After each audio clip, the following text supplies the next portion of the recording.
Helping to put an end to your worries of wage garnishment, asset seizure, and other aggressive IRS actions. Make today the beginning of your fresh start with the IRS. Call the experts at Optima Tax Relief now for your free confidential consultation. Call 800-357-6499. 800-357-6499. 800-357-6499. Optima Tax Relief. Some restrictions apply. For complete details, please visit OptimaTaxRelief.com. This is an important notice to consumers facing $10,000 or more in credit card debt, medical bills, or other unsecured debt. You may not be required to pay it all back because there are special programs now in effect that will significantly reduce the amount you will owe if you qualify. This is not bankruptcy or a debt consolidation loan. These programs, which the credit card companies like to keep secret, exist to aid American consumers struggling with overwhelming credit card debt by offering tremendous savings and real debt relief. Accredited Debt Relief has established a special hotline for you to call and learn what savings you qualify for. They've helped qualify consumers with over $1 billion in debt and are A+ rated with the Better Business Bureau. So don't wait. Get the relief you need during these hard economic times. For this free information, call the Accredited Debt Relief Hotline now. Call 800-873-7171. 800-873-7171. 800-873-7171. You get up every morning and make it all work. You make the hospitals and the labs work. You keep the shelves stocked, the cash registers ringing, the production lines producing. At Vestas, we have the uniforms and workplace supplies you need to do what you do every day. When you think uniforms, floor mats, first aid kits, restroom supplies, think Vestas. Vestas, uniforms and workplace supplies for the people who make it all work.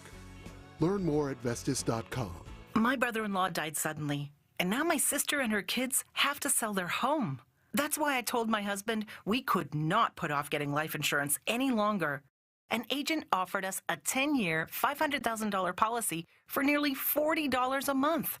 Then we called SelectQuote. SelectQuote found us identical coverage for only $18 a month, a savings of nearly $300 a year.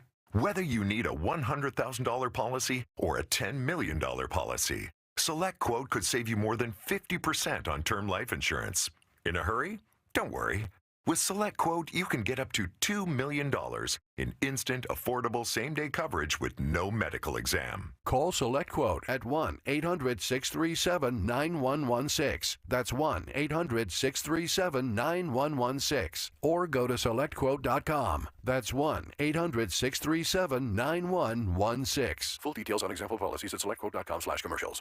Don't miss Dr. Marianne Ritchie, your radio doctor, Saturday afternoons at 5. Tune in for accurate information so you can make the right medical decisions. Your radio doctor, Dr. Marianne Ritchie, Saturday afternoons at 5 on Talk Radio 1210 WPHT. Hi, this is Dr. Brad Schaefer. As a podiatrist, I can tell you no two people's feet are alike, which is why I recommend Dr. Scholl's custom fit orthotic inserts. They're customized for your feet, so you get a unique solution your feet really need, not just a one-size-fits-all insole. They're clinically proven to provide pain relief for achy feet, knees, lower back, plantar fasciitis, and heels. Take the Dr. Scholl's Custom Fit Orthotics Assessment in Walmart today, now in the foot care aisle. WPHT, WPHT HD, WOGL HD3, Philadelphia. Always live on the free Odyssey app. From the Cherry Hill Volvo Studios, where relationships matter. Live and local from Philadelphia. Free speech lives here.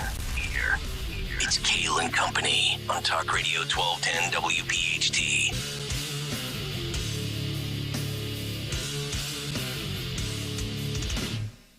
And away we go, live on this Wednesday, October 18th. It is indeed Kayal and Company right here on Talk Radio 1210 WPHT. We are always live on the free Odyssey app and, of course, streaming live for your video viewing pleasure on YouTube as we head until 10 o'clock this morning. 855-839-1210, the phone number. Twitter and Instagram, the radio station at 1210 WPHT. I am at Nick Kayal, Kayal. Dawn Stenzelin with the news. Greg Stocker, the chairman of the board. Daniel Valdez, Anthony DiRenzo, our associate producers. Action-packed Wednesday. Tony Bruno, live from Florida at 8:25 this morning. Dawn, good morning. How are you? Good morning. Congratulations, Uncle Nick. I know. My sister giving birth to a baby girl last night. Woo! Aww. What's her name? Her name is Amelia. Emilia. Welcome to 2023, Amelia. It looks nothing like 1993, but you would have no idea about that. Don't assume her gender, please. That's correct. Her pronouns are, well, I don't know. She's going to determine what she wants to be. That's correct. Right? If she wants to be a boy 2 years from now, she's a boy. That's the way it works, right? No, actually, not in that household. No, sir. Gregory, I think the Phillies actually just tacked on another run right before we came on this morning. I just have one complaint. Yeah. Can they make it a little closer? Can they make, you know what I mean? Like, this is too easy. It's a little too easy now. You're going to jinx it. I know. Well, no, Can you save some of those runs for Game 3? I love the game of baseball, and I want to see good games. 10-0. I mean, come on. Yeah. Well, leave something for somebody else. If you want a little contested battle, a tight fight, drama, just turn on C-SPAN and watch Jim Jordan try to get to 217. I was just going to say that. I mean, can they take a page out of the Republicans' book and be a mess? Stall for a little while? He's almighty. Yeah. What a day. By the way, I'm up $40 on you again. That's right. Because of the speaker vote? You got to bet on that? Well, he has Jim Jordan not getting the votes. I do. I do. So I could be in the hole by $80 today. I'm just going to stop gambling. No, you won't. No, I won't. Probably not. A lot of good stuff to get to this morning. The Big Take talking about a lot of the universities and their stances on Israel and Hamas and everything with Palestine. We also will get to the Jim Jordan story at the bottom of the hour, and also the media in this country and globally prematurely reporting and rushing to judgment about the Israel hospital strike. Yeah. They get it wrong again. Another reason not to listen to mainstream media. So all of that, and that's just in the first hour. But before we get to all of that, let's get to the news. Dawn has all the pertinent information for your day at 6:05, round number 1, and here is the great Dawn Stensland. And good morning, Wednesday morning. We're on October 18th here, and so much developing here in our area and around the world. We got it all covered for you here on Kayal and Company News Live. Talk about the Phils in just a moment. But we know that reward money continues to grow and moving toward $325,000 in Philadelphia as police make a plea to the public. Please, we want you to turn these guys in, at least 2 guys, armed and dangerous suspects accused in the killing of a Philadelphia policeman and wounding his partner. Of course, we've talked about that since late last night, Thursday night, well into Friday morning. Officers Richard Mendez and Raul Ortiz had just arrived at work, and that was overnight Thursday into Friday when they confronted these armed thugs at Philadelphia International Airport in the parking lot there who were breaking into a vehicle or vehicles. And that confrontation led to those 4 suspects ultimately shooting and killing Officer Mendez, 50 years old, who had been on the force for more than 2 decades. He was shot 4 times, rushed to the hospital where doctors could not save his life. And yes, he was a 20-year veteran of the force. As far as Raul Ortiz, a 20-year veteran of the force, these 2 men were friends, colleagues, partners, but only Officer Ortiz survived. And of course, we talked about him yesterday day before yesterday, getting that awesome standing ovation at the Phillies game and getting recognition and thanks as he's still recovering in his arm. He was shot in his arm. And so he's all bandaged up there, but we wish him well for sure. But we've still got these 2 bad guys out there, armed and dangerous. Mm-hmm. And unfortunately, they would normally put out, and it would go viral, all the video of this officer-involved shooting. But unfortunately, the cameras whether we had $100 million worth of new upgraded cameras at PHL, but they weren't working. They weren't rolling. I know they're doing everything they can to get this individual or individuals, especially when you kill a cop. They don't take that lightly at all. But, what about just going to the extent of, bringing in all the resources that they brought in to find Danilo Cavalcante? I mean, these guys are cop killers. I would ask for every available resource and assistance out there to get these guys. Amen. Well said. Yeah, why not? Why not get? I mean, I know that they do have at this point some federal assistance, but you're right. Drones, choppers every day, hunt them down, hunt them down. Just other news of the day: former NFL wide receiver Terrell Owens struck by a vehicle this week, Monday night, Southern California, after some kind of an argument over a basketball game. This, according to the L.A. County Sheriff's Department. We all remember Owens, Philadelphia Eagles, took us to the Super Bowl in Jacksonville. Has Donovan McNabb given his alibi? Oh, my gosh. I'm sorry. I shouldn't. That's a sin. That is. That's a bad job out of me. I'm going to be quiet. But it's bizarre. So some kind of an argument, and they've not identified the guy who struck him with a vehicle. The Pro Football Hall of Famer did not suffer serious injuries, but it's under investigation. So I saw that. I said, wow, that's just weird, that one. And another story that is strange, a lot of people are talking about this one. We thought that actor Alec Baldwin, with his so-called prop gun, was not a prop gun, but prosecutors seeking to recharge Alec Baldwin in that fatal shooting on the set of the Western movie Rust. Yeah, I saw that headline yesterday, and my initial reaction is if there was enough reasonable doubt the first time where they never proceeded and moved forward, what has changed now that they actually believe they can get a conviction? That would be my question. It's crazy. And I read that the FBI, to examine that so-called prop gun, the gun is at the core of this. Yep. They had put little parts in it to fix it. And so Baldwin's attorneys already have said, well, that's a different gun then, right? Because you altered it. Yes, we have the FBI tinkering around with an instrument of a crime. If I was Baldwin's attorney, I'd be a little ticked off too. Yeah, very strange. And of course, the big story, and Nick is going to get to this, but President Joe Biden arriving in Israel for the diplomatic scramble, if you will, to prevent the war or the spreading of the situation with Hamas from spiraling into an even larger conflict. So we have that going on. President Joe Biden touching down in Israel for that diplomatic, for all of the meetings. He's there and made comments that I know we'll get to, that audio about referencing the other team, which was, I know Nick has some comments about. So I'm going to go to our Philadelphia Phillies. This is truly the good news of the day, blowing out the D-backs, as you call them, 10-0 at South Philadelphia. I don't know. Can we get any louder?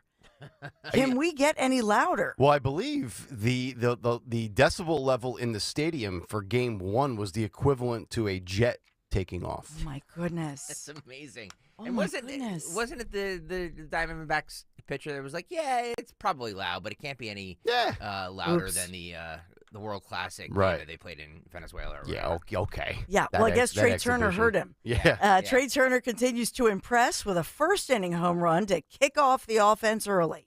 No score, bottom of the first. That'll bring up Trey Turner. 0-1 the count, and Kelly delivers in the pitch. Swung on, hit deep, left center field, and that one's going to go, and Trey Turner gives the Phillies a 1-0 lead. Woo! That was the first. There are 9 to go. Mm-hmm. Third home run of the postseason for Trey Turner. I think he's hitting over 500 in the playoffs. It's like something like 16 for 31, which is just asinine and just insanely good. Well, Kyle Schwarber continues to bounce back with 2 huge shots to help out our Phils, building on their lead. Here's what it sounded like when he hit his second shot to extend the lead 3-0. Here's Kyle Schwarber to lead it off. Schwarber grounded out his first time up, and he homered his last time. The 2-1. Swung on, hit in the air, right center field. That one is walloped. It is gone! Into the Phillies bullpen. Second home run of the night for Kyle Schwarber. It's another solo shot. And the Phillies are on top 3-0 as the fireworks explode off the top of the bell. I don't think there's any question. I might be wrong, but to me it looked like Schwarber's like, I'm going to get a change up here, and I'm just going to stay back, and I'm going to unload on it. You know, it's amazing about him now. They said on the TV broadcast last night, he has now had, he passed Derek Jeter and Jimmy Rollins for the most leadoff home runs in baseball postseason history. Wow. Oh, my God. In the history of the sport. The one thing about this team is that, like, you never know who's going to get. Like every bat in this lineup is hot, And they're jumping on you early. Exactly. Like, you're out of it after the second inning. They've already squashed your spirit. It's like, for us who have to go to bed early. Yeah. It's actually nice because Right. I was like, when they're up 2-3-0, I'm just like, yeah. I didn't see the last 5 runs. They have this. Yeah. Phillies shut out the Diamondbacks to take the 2-0 lead in the NLCS. Here's what the final out sounded like on our sister station, 94 WIP. 3-2 again. Strike 3 called, got him looking on the outside corner. Perkering records the 13th strikeout of the night for Phil's pitching as they shut out the Diamondbacks. A 10-0 rout, and the Phillies will head west with a 2-0 lead in the National League Championship Series. Magic number is 6 now. 6 more wins to be a world champion. Woo!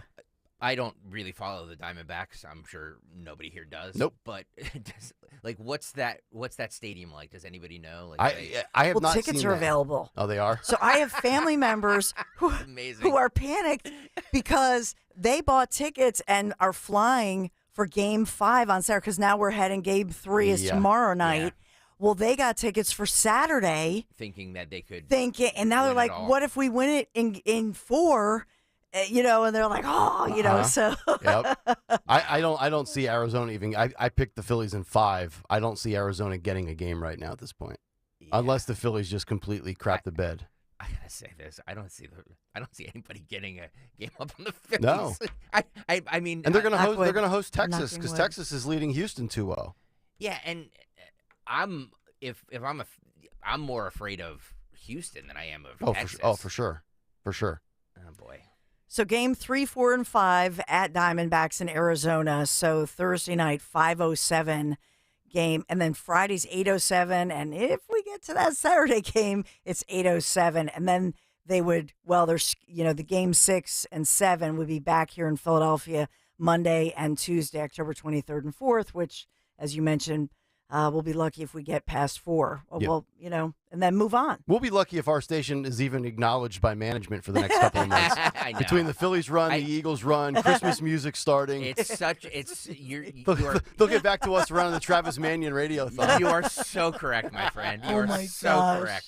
You are so correct. Enjoy the sunshine, my friends. 53 degrees, mostly cloudy. We're going to have a record October, and nobody's going to care because the Phillies and the Eagles. That's all right. I'll bang our chest on Twitter for everybody. Let's go. Well, today, 66 degrees in your NBC 10 First Alert forecast. Sunny today and tomorrow. For your Thursday, 70 degrees tomorrow. Enjoy today and tomorrow with the sunshine because a lovely little nor'easter headed our way. So Friday and Saturday, it's rainy, especially Saturday. 62 degrees, raw, rainy, ugly.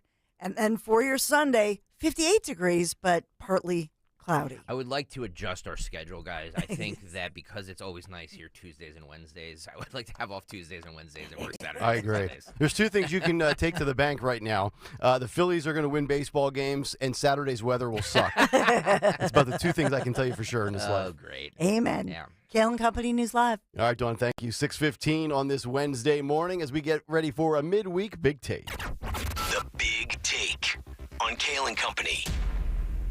All right, the big take this morning, how the woke mind virus has ruined college campuses. If you haven't already arrived at the conclusion that colleges and universities are left-wing woke think tanks, well, all it took was for you to read the headlines around our nation's higher institutions of academic learning when it pertains to the ongoing conflict in the Middle East. From Penn State to the University of Pennsylvania to the Ivy League to the West Coast, universities and colleges have officially lost their minds, which has been on full display with professors and students alike. In simple terms, the woke mind virus has ruined college campuses. The amount of supposedly bright individuals who are supporting Palestine and the Hamas movement at the expense of the lives of Jewish people is quite staggering. Approximately 50 nations around the globe have Islam as their predominant faith, yet none of these nations are willing to take in Gaza refugees. Why is that? Who cares? The woke 18 to 22-year-old college students will gladly house them in their dormitories. According to Newsweek, many notable, reputable U.S. universities are staging pro-Palestinian protests. The schools include Indiana University, Arizona State, California State University at Long Beach, and the University of North Carolina at Chapel Hill. And then we have the University of Wisconsin. A group of University of Wisconsin students participated in a demonstration on campus endorsing Hamas terrorist attacks against Israel, and the university declined to condemn the chants heard at the event. The students were observed holding Palestinian flags in front of the university's library as one woman was heard shouting into a microphone, "Glory to the murderers, and we will liberate the land by any means necessary." According to Hillel International, roughly 5,200 Jewish students attend the University of Wisconsin, the sixth most of any public university in the United States. The university described the chants celebrating Hamas's largest attack on Israel in decades as, quote, respectful dialogue that it allows on and off the campus. I'm not sure how glory to the murders and we will liberate the land by any means necessary, which includes murders, is respectful dialogue. But you do you, Wisconsin. Quote, the university is not able to restrict First Amendment protected speech, nor does a speaker rally or protest on campus constitute the university's endorsement of the message, a spokesperson for the school said in a statement to the New York Post. But this is the same type of institution that would make someone like Riley Gaines' life hell, all because she would come to your campus to, I don't know, talk about keeping men out of women's sports. And that brings us to the University of Washington, where you will hear in just a second and see these Jewish students crying, begging school administration officials on the Quad to not permit these anti-Semitic protests. This is pretty disturbing. Listen and watch this one female Jewish individual. Allowed! They want our people dead! They want us killed! And so part of it. How is it allowed? Why are you putting us down? They want us dead! Please end it, please!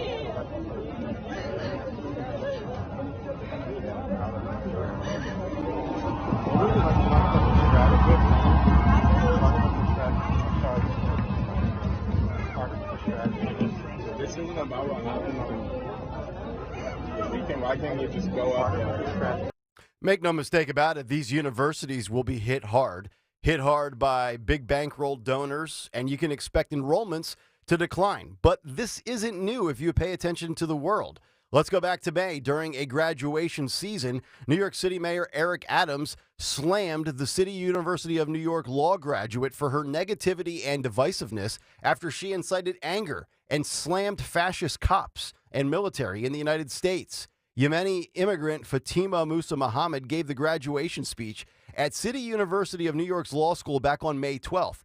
But unearthed footage has also shown her previously demanding Zionist professors be banned from the college. Mayor Adams was also at the ceremony and was booed by students while being introduced to the stage as a former NYPD cop. Speaking then, Eric Adams said in a tweet, "I was proud to offer a different message at this year's CUNY law commencement ceremony, one that celebrates the progress of our city and country, and one that honors those who fight to keep us safe and protect our freedoms, like my Uncle Joe, who died at age 19 in Vietnam while giving his life for our country. We cannot allow words of negativity and divisiveness to be the only ones our students hear." Well, it seems like nobody got the mayor's message, but if at first you don't succeed, try again. Just this past week, NYC Mayor Eric Adams saying, quote, college campuses have become breeding grounds of hate.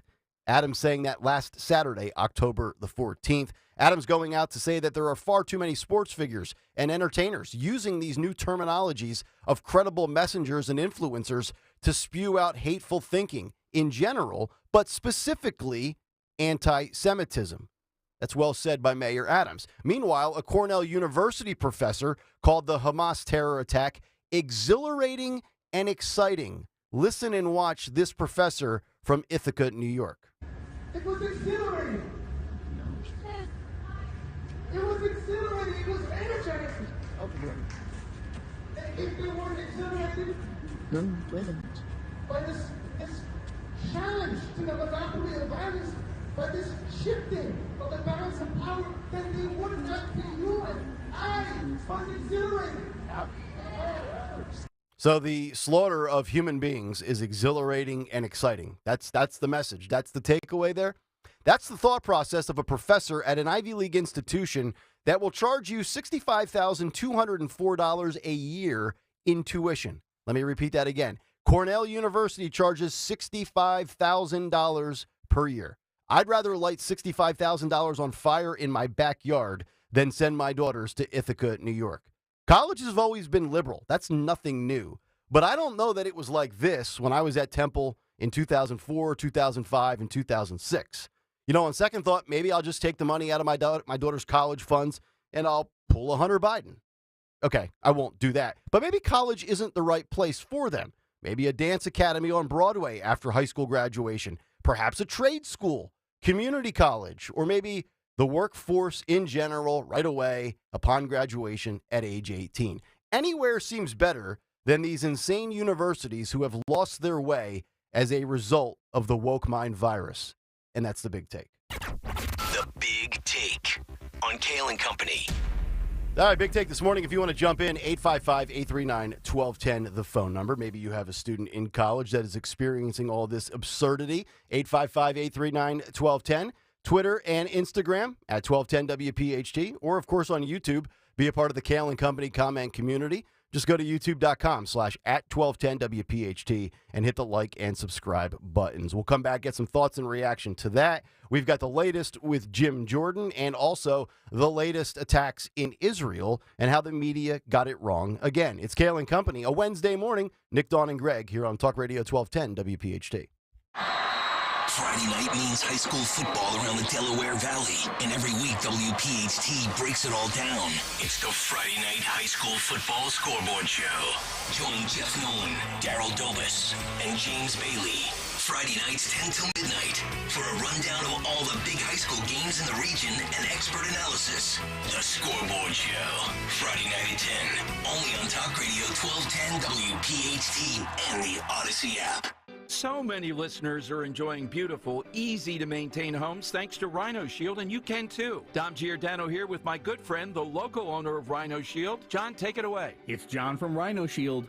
Fall is here, and now would be a great time to protect your home with Rhino Shield's 25-year guaranteed exterior house paint. Don't let your home's exterior weather another winter without our exclusive weatherproof house coating. It goes on like paint and looks like paint on any exterior surface. But with Rhino Shield, your home is protected, and you'll never have to paint again. Join thousands of your neighbors who have already made repainting a thing of the past by calling Rhino Shield today. For a free consultation and our lowest pricing of the year, call us now at 484-406-5111. That's 484-406-5111. Or visit us online at myrhinoshield.com. Remember, traditional paint just doesn't last, but Rhino Shield does.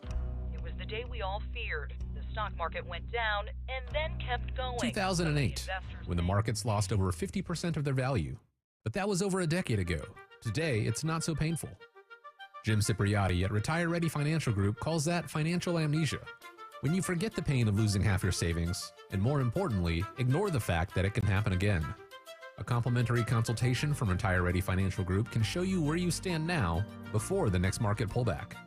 You're much closer to retirement than you were in 2008. Don't let it happen again. Call Jim Cipriotti at 610-894-7415 for a complimentary consultation. That's 610-894-7415 or online at retirereadyfg.com. You can forget where you put your keys, your glasses, or even your car. Don't forget to protect your retirement. Investment advisory services offered through Retire Ready Wealth Management, a registered investment advisor. Insurance and annuities offered through James V. Cipriotti, NPN number 2083768. Happy 62nd birthday, Granddad. Thanks, sweetheart. I got you this. A mug. What does it say? Beware. If you are 60 or older, you may be at increased risk of serious consequences from RSV, respiratory syncytial virus, compared to adults younger than 60. Not all dangers come with warning labels. Talk to your pharmacist or doctor about getting vaccinated against RSV today. RSV vaccines, including Pfizer's, are available. Learn more at bewareofrsv.com. Brought to you by Pfizer. There are so many discounts and offers at Cherry Hill Volvo. This 30-second spot is not enough time to share all the benefits of purchasing or leasing a new Volvo from Cherry Hill Volvo. Discounts and incentives for this month start at $5,000 and can be as high as $11,000. Purchase or lease a new Volvo from Cherry Hill Volvo now and take advantage of these fabulous discounts and offers. Visit us soon for the best selection of Volvos. The entire Cherry Hill Volvo team is waiting to partner with you. Rich Cioli this afternoon, 3 till 7. Kayal and Company now on Talk Radio 1210, WPHT, and the free Odyssey app.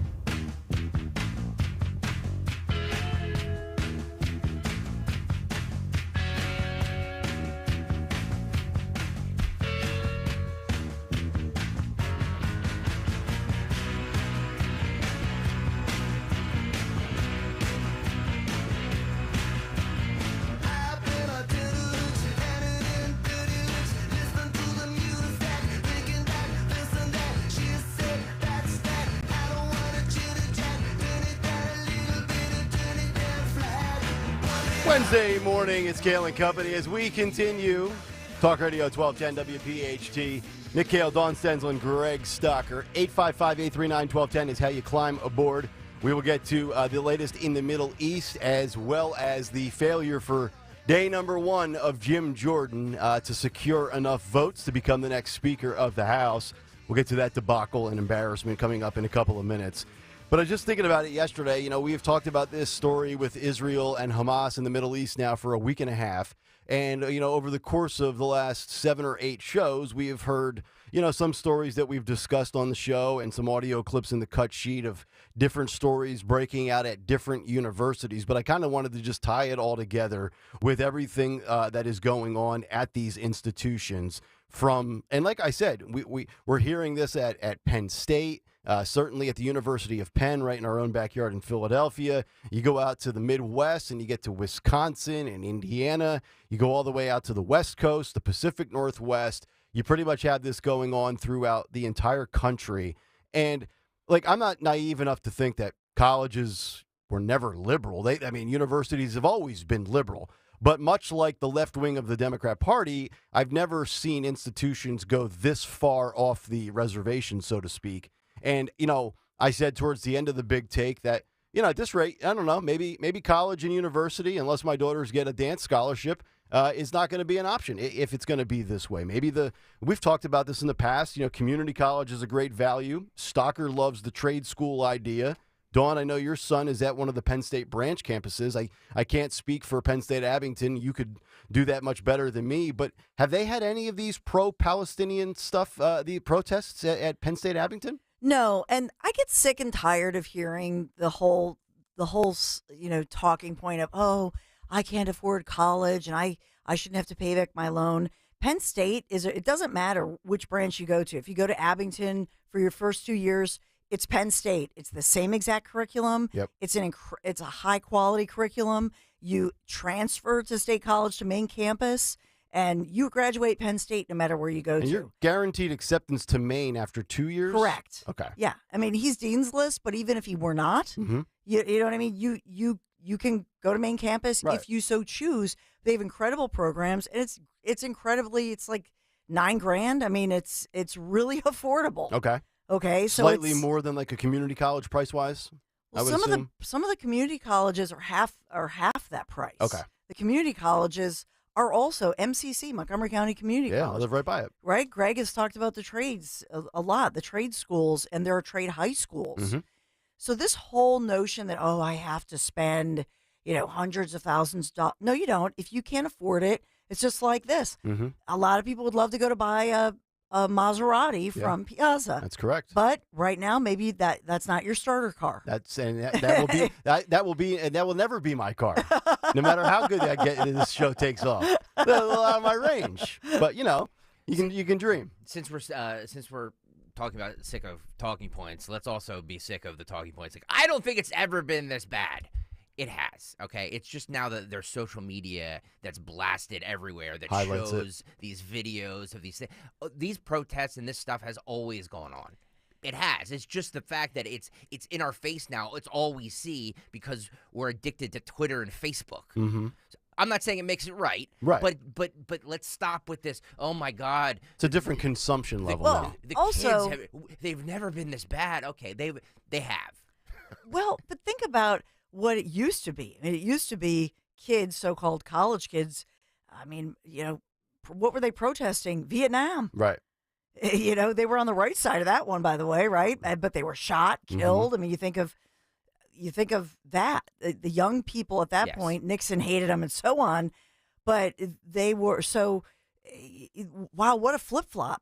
You had kids talking about war. Yeah. And fighting because all of their friends and neighbors, by the way, were being shipped off 60,000+, the price we paid, 60,000+ lives in Vietnam. Mm-hmm. And you think about that now, imagine those individuals who either are, war veterans, who I know some are listening to us right now, or, or their spouses were, Gold Star families, etc. Right. But you think about that contrast to this breakdown of this young lady who clearly has a mental health problem. Mm-hmm. She needs therapy. Yeah, you bring that up. That you played. Oh, my gosh. That clip of her, I mean, I try to put myself in her shoes. She's a Jewish female. She's on campus at the University of Washington, and she's standing out there in the middle of a protest of people that want death to Jewish people. Like, I actually feel bad for her that she's, like, begging and pleading with some administration official at the university to, end this. And of course, again, when you're a public university, the First Amendment, free speech, things like that, I just feel like there's a difference in free speech and permitting hate speech. I mean, I'm not allowed to sit on this radio station and spew hate speech, even though free speech lives here. Like there's a cutoff, there's a ceiling for, what you can say or what you can believe or what you can espouse. And then at Wisconsin, at Cornell, we've got a professor out there saying it's exhilarating and exciting. Oh, my gosh. Let me just say one thing, too. Let's be careful what we call hate speech, because there's a lot of people that could be listening right now or see what you post on Twitter and deem that as hate speech. So be very careful about labeling what's hate speech and what's not hate speech. That's all I'm saying. I mean, death to Jews. I mean, that's about as hateful as it gets, I'm not disagreeing. I'm not disagreeing with you. Yeah. But if we go down this hate speech route, just be careful where it lands. That's all I'm saying. Yeah, to me, it's one thing if you disagree with policy. It's one thing if you're adamant against all these anti-woke progressive agendas. But I mean, you never as much as I dislike and the disdain I have for the left wing of the Democratic Party, like the squad Dems. Like I don't wish any ill will upon them. Like Dianne Feinstein, I don't wish her to be. Well, she's passed away, but John Fetterman, I don't sit there and wish him never to recover from a stroke. Like I just feel like some of these protests that we are seeing, and like I said, when it comes to Palestine and Israel, if you are pro-Palestine as far as territorial dispute, I got all that. Like I disagree with you, but you can have that opinion. But like when we're talking about the innocent murder of babies and women and senior citizens, I mean, this is like beyond the rules of engagement in conflict and war, which is why I think that Israel and the United States are pretty much right there knocking on the door about ready to end this as soon as Biden gets in and out and they clear the way, basically. Well, let's pray. Hope to God. But, yeah. I mean, to your point, for a young lady who is Jewish to somehow feel shamed or guilty because she's Jewish, to be made to feel this way, basically, and so on. I mean, that was just, to me, this morning, your big take was gripping, because it's really tragic, and to me, as someday these kids are going to grow up and go back and sue some of these universities and say, man, what these professors were saying or school teachers were saying in our high school or whatever. Well, and the billionaire donors are already hitting them with the lack of funding now. But I wonder if there'll be lawsuits, as if they're damaging them or something. I mean, I don't know. Could very well be. I'm sure it won't end. We'll hear more of these stories as the days and weeks go by. 855-839-1210. All right, from one embarrassment to the next. Jim Jordan yesterday does not reach the necessary 217 votes as he is stuck on 200. Meanwhile, Minority Leader Hakeem Jeffries, Democrat from New York, he got the full backing of the Democratic members with all 212 votes.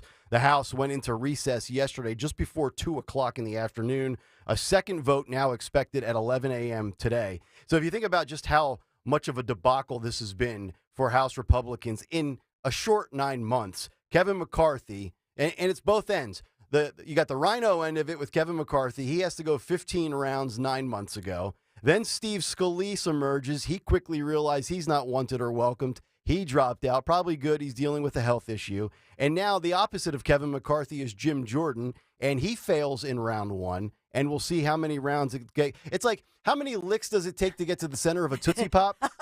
You know, how many licks will it take for Jim Jordan to realize that he's not going to get the votes, or maybe he eventually will, like McCarthy, after, 4 days, and they'll be voting until midnight each night.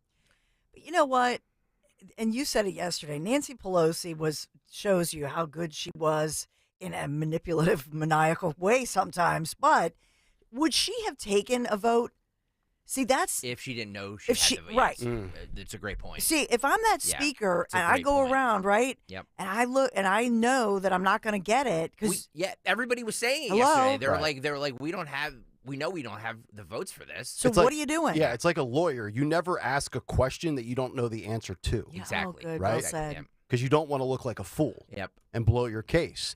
And you have 20 Republicans yesterday that did not vote in favor of Jim Jordan. And they include Don Bacon of Nebraska, Ken Buck of Colorado, Anthony D'Esposito, no relation to Anthony DiRenzo, Republican from New York, Mario Diaz-Balart from Florida, Jake Elzy of Texas, Andrew Garbarino from New York, Carlos Jimenez from Florida, Tony Gonzalez from Texas, Kay Granger of Texas, Mike Kelly of Pennsylvania. There he is. Nick LaLota from New York, Doug LaMalfa from California, Michael Lawler from New York, John Rutherford from Florida, and a handful of others. I just highlighted Pennsylvania, New York, Florida, and Texas. So there's 20 in total. And look, if you're Jim Jordan, I mean, today could be rough. I mean, maybe they make some progress. I know there was a few that flipped, and Jim Jordan said this yesterday on Twitter, quote, "We must stop attacking each other and come together. There's too much at stake. Let's get back to working on the crisis at hand, which is the southern border, inflation, and helping Israel." Well, they're taking their second vote today at 11 during the dawn show. Yeah, so we'll cover that one. Yeah. They got to get it together. I mean, I heard some of them saying, well, Jim Jordan, he's an election denier. Yeah. Well, they want him to say specific language to say, it's basically all about Donald Trump. It's like, are you kidding me? Right. Well, he's got really? the backing and endorsement of Trump, and of course, there's Republicans that don't want anything to do with that faction. And I said this yesterday.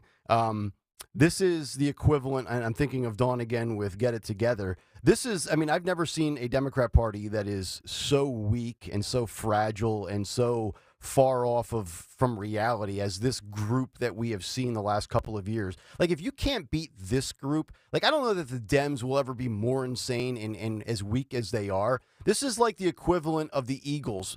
They not able to beat a 1-5 Giants team because they can't agree on what play they want to run in the huddle. Yeah. Like, if you just get out there and play, you'll beat them. But they're bickering over, I think we should run the ball. No, let's throw it. Trump would prefer we throw the ball. Well, I don't like Trump, so let's run the ball. Like, just my God almighty, get out there and get back to the issues at hand. Yeah.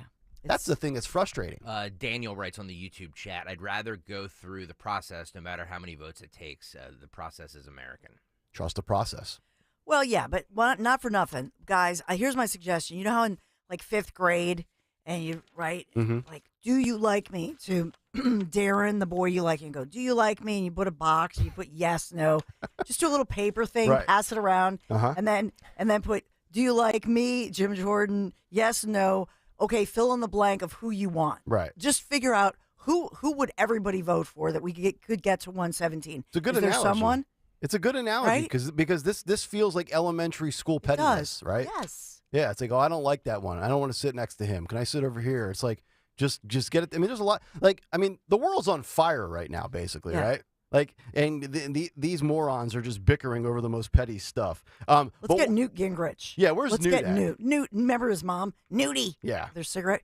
Newty. Get Newty back. Newty. and he will. He's tough, man. Yeah. You know what I mean? He came out and said, who was it? He said Matt Gaetz. Mm-hmm. Well, he had choice words for him. Like, we need somebody like that. Right. Who's tough. Well, he's getting paid more by Fox News and has less hassles to worry about, so he'll probably decline. His consultant company, that's all these senators and House members, Congress. The deal they get, the sweet deal they get, it's better health care, pension after so many years. Right. And then while they're just leaving the job, they can basically lobby for a lobbying job and make millions. He's actually a great example.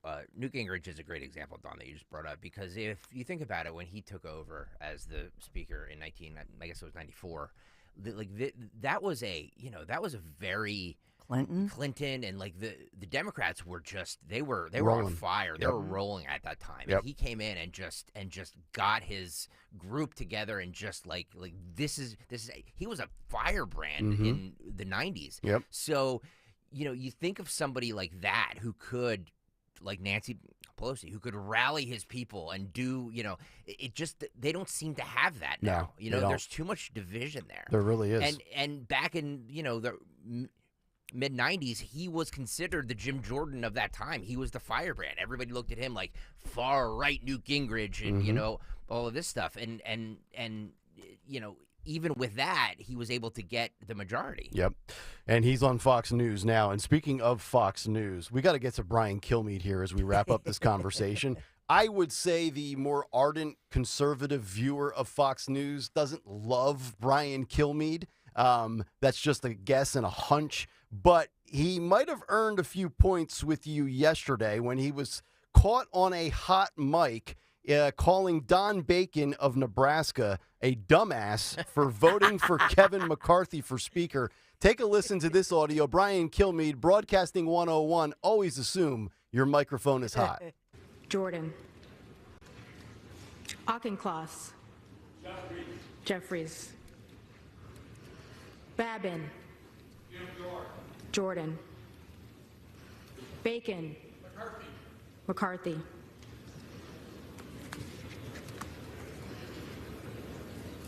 Dumbass.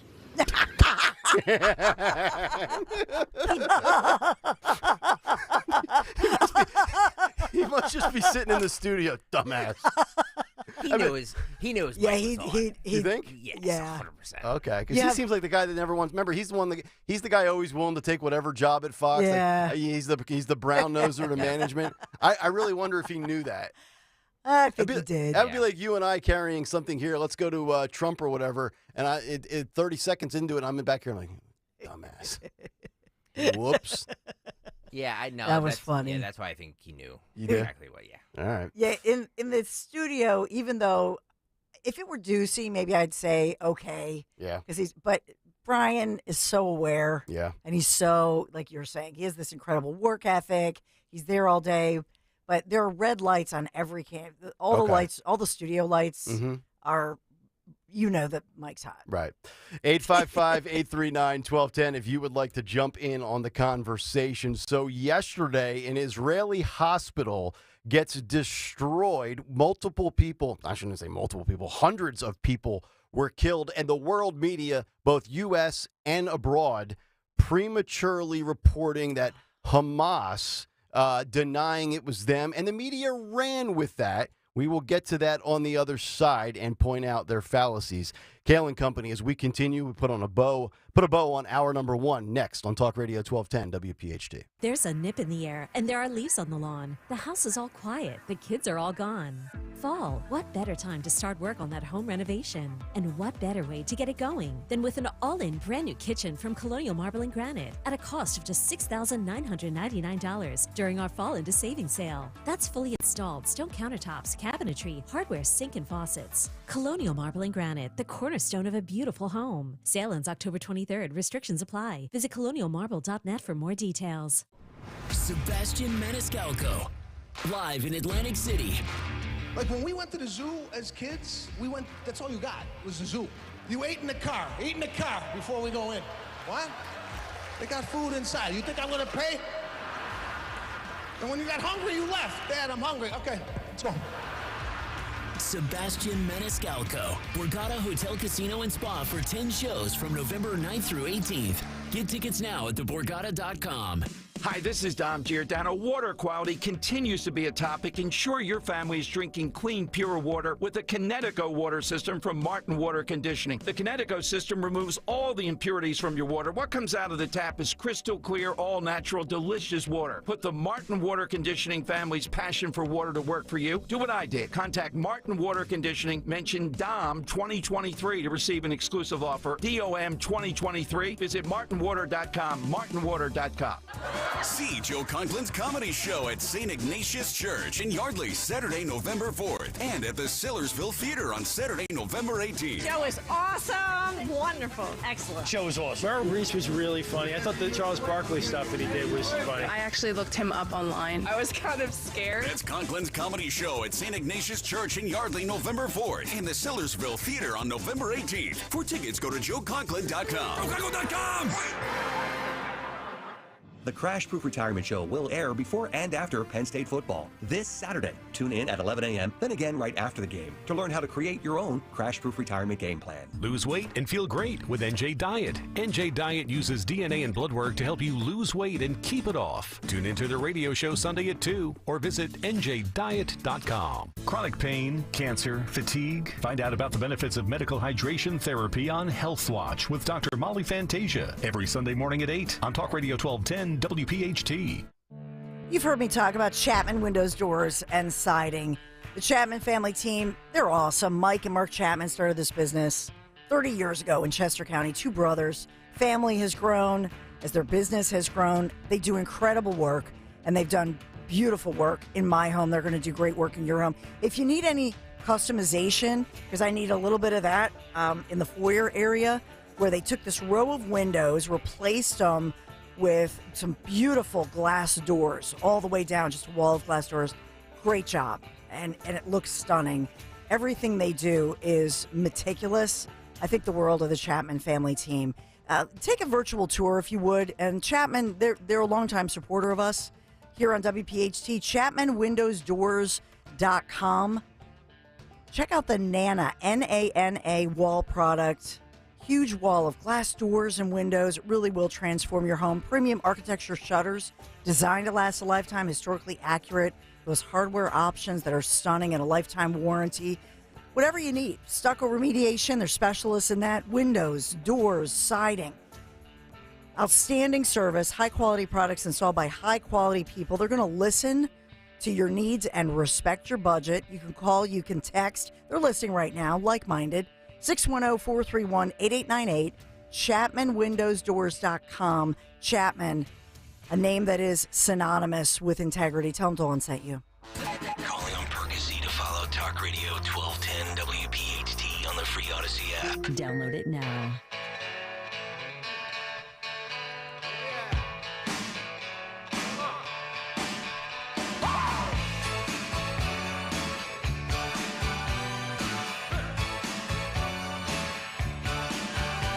Oh, little Bruce on a Wednesday morning, 6:50, Kayal and Company, rolling on live, Talk Radio 1210 WPHT.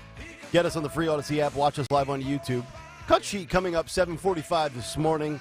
Tony Bruno at 8:25. Also coming up in the 7 o'clock hour, a thread on the history of the claim that we are becoming a generation and a society of wimps. Stalker kind of mentioned that briefly in the 6 o'clock hour with the college university big take, but a very interesting find that goes back almost a century. So are we getting soft as a society, or are all of us that keep saying it just getting older and becoming old man, get off my lawn type guy? We'll get to that as we continue. And apparently movie-going etiquette is now in question after the Taylor Swift movie, the concert movie. Uh-oh.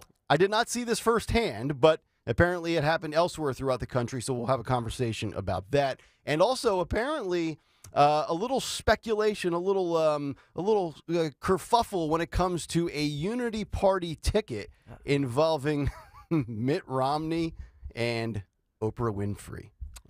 What? Yeah. And I have a reason why we will bring this to the forefront coming up after Dawn's News in the 7 o'clock hour, because we've seen some polling data that suggests Americans want something different. So we'll at least kick that around for a couple of minutes, even though I don't think there's any truth to this combination. So yesterday, I got up. This was, I don't know, it was about 3 o'clock. I went down to the gym, and I put on the TV, and I saw they were talking about, so this was probably right around the time Zioli was coming on, that the hospital in Israel was hit with some sort of missile, some sort of bomb or explosion. Hundreds of individuals, sadly, were killed yesterday. And not only was Fox News running with this, but CNN, MSNBC, reporters on social media, as soon as this was found out to be a actual casualty, Hamas comes out and immediately claims it was Israel that bombed their own hospital, killing hundreds of individuals. And the media ran with that almost as the lead story. Hamas does not take credit for this, claims it was Israel.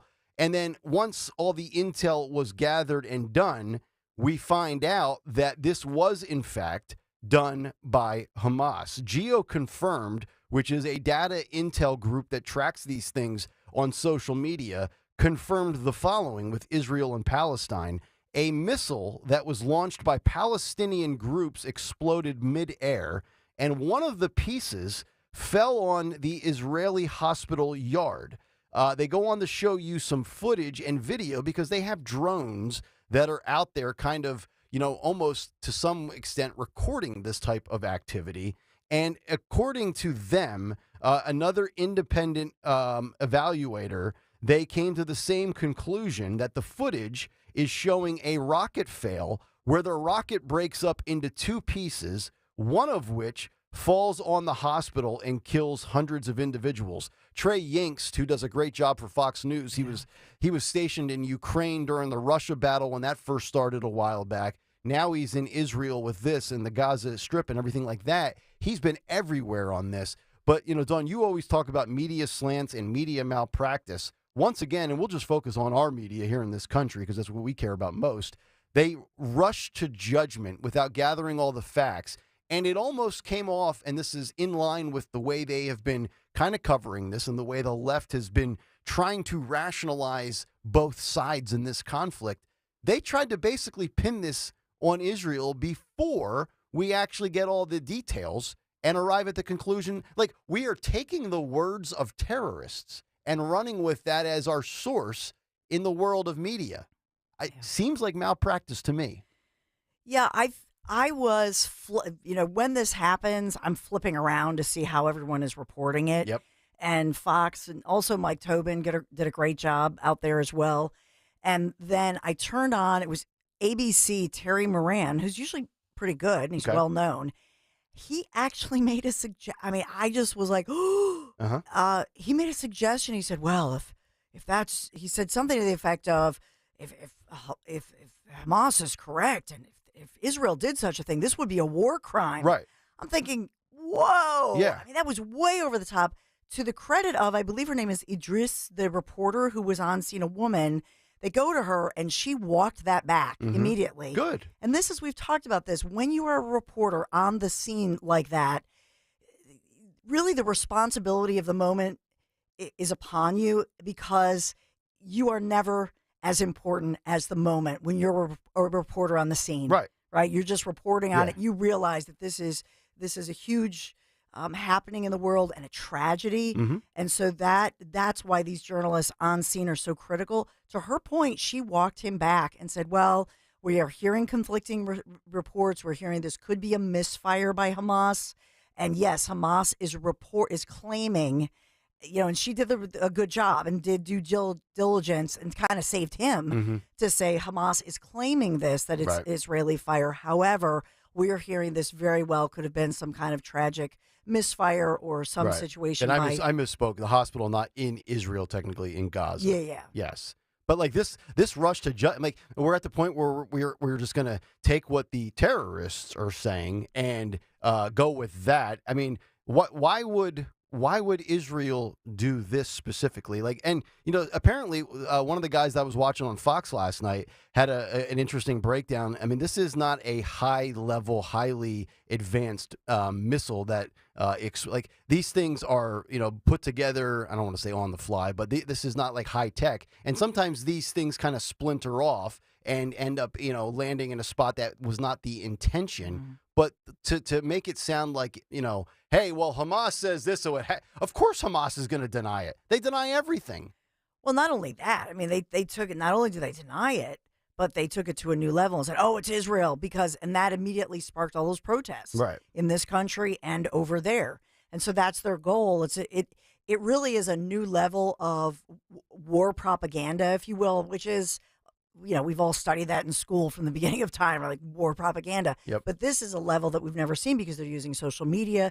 It spreads like wildfire. And so it's a test to the so-called mainstream media, those anchors walking that back and not reacting. And unfortunately for ABC, somebody like Terry Moran, who's, like I say, experienced, should have known better than to speculate at that early hour. And you have as many as 500 people killed, and we don't have the official counts at this point. We keep hearing different. I mean, what a tragedy! And these were people already injured at a hospital there, and a lot of women, a lot of children. Right. So I think you have to be so careful when you're on scene. But kudos. Yeah. I didn't see. Did you see any reporters who were there physically? No.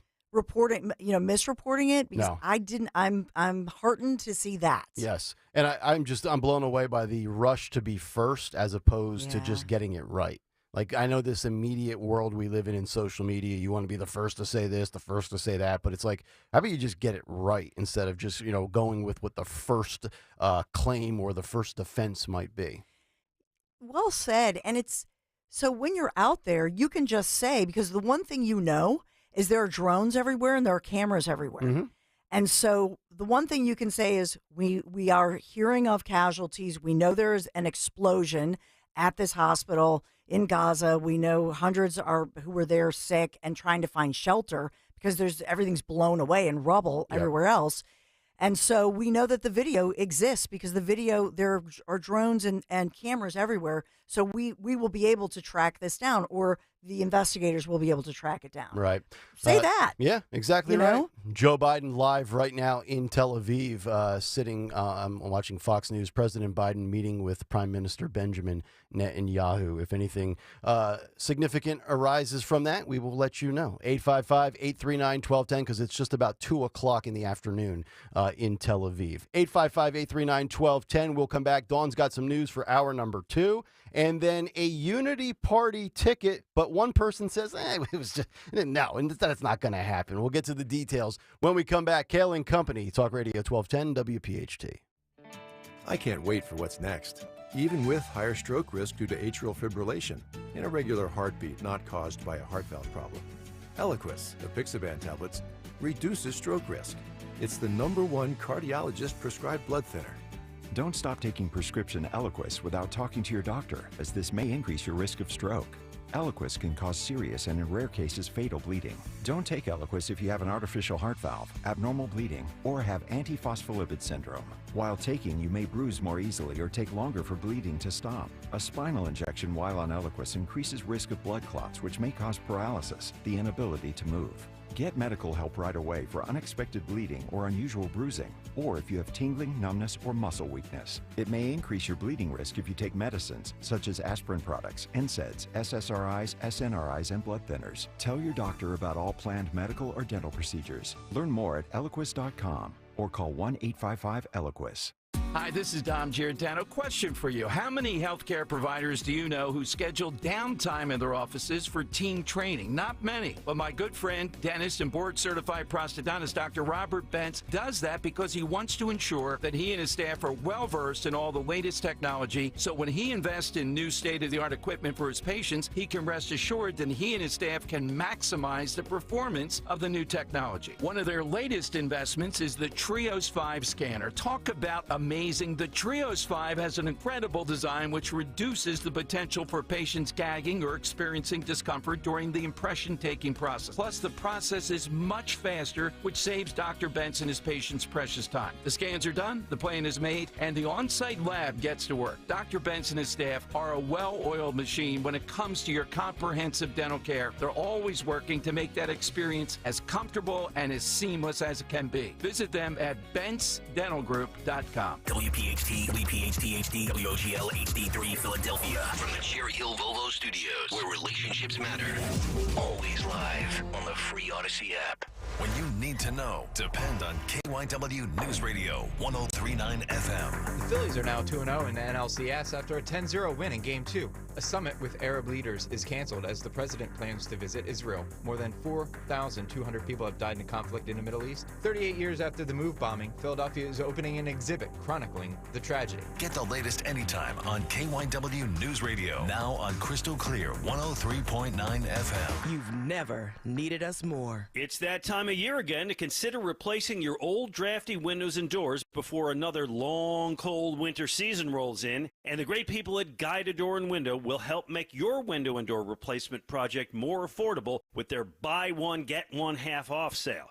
For every door or window you buy, you'll get a second one at 50% off. And you can mix and match the savings to suit your own needs. Buy an entry door, get half off a storm door. Buy a patio door, get 50% off a window. Need to replace all the windows and doors in your house? Well, you save 50% on half your project. The more you need, the more you save. Plus, Guida is making it easier for you to afford your project with no money down and interest-free financing for up to 18 months. Act now. Offers for a limited time only. Restrictions apply. For full details, call Guida today to schedule a free, no-obligation in-home estimate at 1-877-GO-GUIDA or visit them at goguida.com. That's go, GUIDA.com. Let's talk about Parks. P-A-R-X. Casino, sportsbook. You know I love Parks. Well, October is red hot at Parks Casino, and the $50,000 trick-or-treat treasures is on. Win, and you'll have a close encounter with the creepy claw machine. Winners selected every 20 minutes, Friday, October 20th. So you earn entries now for your chance to play in the creepy claw with the $50,000 trick or treasures only at the #1 casino, Parks Casino. Plus, the hottest entertainment is going to keep you coming back for more. More than 3,000 state-of-the-art slots, 115 table games, the best sports book on the entire East Coast. My friend Joe Conklin, his comedy night with New York's best club comedians every other Thursday night, and the best local bands every weekend, only at 360 Lounge. So much fun. Hey, don't miss these top headliners coming to the Excite Center soon at Parks Casino. Comedian Michael Blaustein, Friday, October 20th. In November, Howie Mandel, Friday, November 17th. And then on the 18th, Air Supply. Aaron Lewis, Thursday, November 30th. And for December, Michael Carbonaro, Friday the 15th. And Martina McBride, December 16th. Parks is the ultimate destination for action, excitement, entertainment, all the free parking, valet parking, EV charging stations. For all things Parks Casino, visit parkscasino.com. This is how you win. Must be 21. Gambling problem? Call 1-800-GAMBLER. Keep free speech alive. Follow 1210 WPHT on the free Odyssey app. Download it now.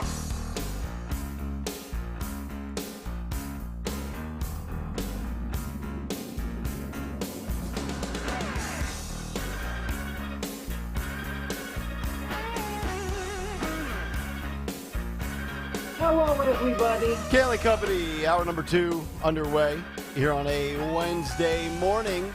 Nick, Dawn, and Greg, Talk Radio 1210 WPHT. What's on the cut sheet? Coming up 7:45. Couple of A-listers making a midweek appearance on the cut sheet. You'll hear from them in just about 39 minutes. Speaking of A-listers, Tony Bruno, live from Florida in hour number 3. He'll join us from 8:25 until about 9 o'clock. As he does each and every Wednesday, I'm sure he'll have plenty to say on Israel and Hamas, as well as the Phillies, the Eagles, a couple of other stories out there. Tony can speak on this one for sure. He is one of those individuals that had a a side effect and a major issue when he got the COVID-19 vaccine. So I'm going to get his thoughts on the latest numbers of Americans not taking the booster, because the latest booster, and we'll get into this deeper with Tony, only 2% of Americans have consumed the newest booster. Poor Pfizer. Seems like their gig's up a little bit here with the vaccine and the booster. Americans saying, I don't think I need a fourth, a fifth, or a sixth. I've seen what happens when Rochelle Walensky keeps taking all those shots. She's the first one to test positive. So we'll get to that later this morning. Also, movie etiquette in regards to the Swifties. I'm telling you, they're a dangerous group of people. Uh-oh. You were among them. Yes. I mean, here's the three most dangerous groups of people on the planet. Hamas, Swifties, and Cowboy fans. Yeah, there's the three groups you just don't want to be around. But we'll get to that coming up later this morning. I do want to get to this Oprah Mitt Romney story, which is, being refuted from some people in regards to Mitt's latest book that he has out. We'll get to that after the news, but let's get to the news because there's a ton of it. 7:07 on this Wednesday morning, we give you the great Dawn Stensland. And good morning this Wednesday morning, October 18th. I'll give the full forecast, which contains some sunshine. We are sponsored this morning by Consumer Cellular in Kayal & Company News Live. The breaking news that's happening right now this morning is that President Joe Biden is in Israel and is speaking with officials there. So, President of the United States, this is a major visit for Biden, and saying that deadly hospital blast appears to be done by, quote, the other team, raising some eyebrows with that comment. We also have locally, I'll tell you that Congressman Mike Kelly was the only Pennsylvania Republican to vote against Jim Jordan on that first vote for the Speaker of the House yesterday, and another vote expected today. Residents in Chester County, Pennsylvania, calling for transparency upon learning that there was a warning by a corrections officer at the Chester County Prison who actually did give staff a big heads up. The convicted killer, Danilo Cavalcante, was indeed planning an escape at least a month before he broke out. Oh, my God. The emails exist. What does Nick Kayal say? I know we always want to Monday morning quarterback this and react after the fact. That's what we get paid to do. But how could this be known and in the works for 4 weeks? How could this stuff allegedly or reportedly with Israel and Hamas, how could this be been planned since August? Where are we, whether it's correctional facilities at a local level in this country or nationally or globally with intelligence? It's like so many times, if in fact these are true, right? So let's just say that they are. We have all the data, all the technology, all the resources now more than ever, and things just always seem to slip through the cracks. I'm tired of people that just don't do their job. I'm just going to say that.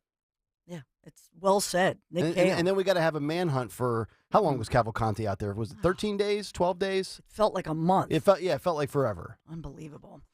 Well, Mayor Jim Kenney this week, he says two stories with Mayor Jim Kenney. First, he says Philadelphia is a sanctuary city for another group of people. We've heard, of course, we, like New York and other cities, we're a sanctuary city for illegal immigrants. Well, now we're also a sanctuary city for transgender people.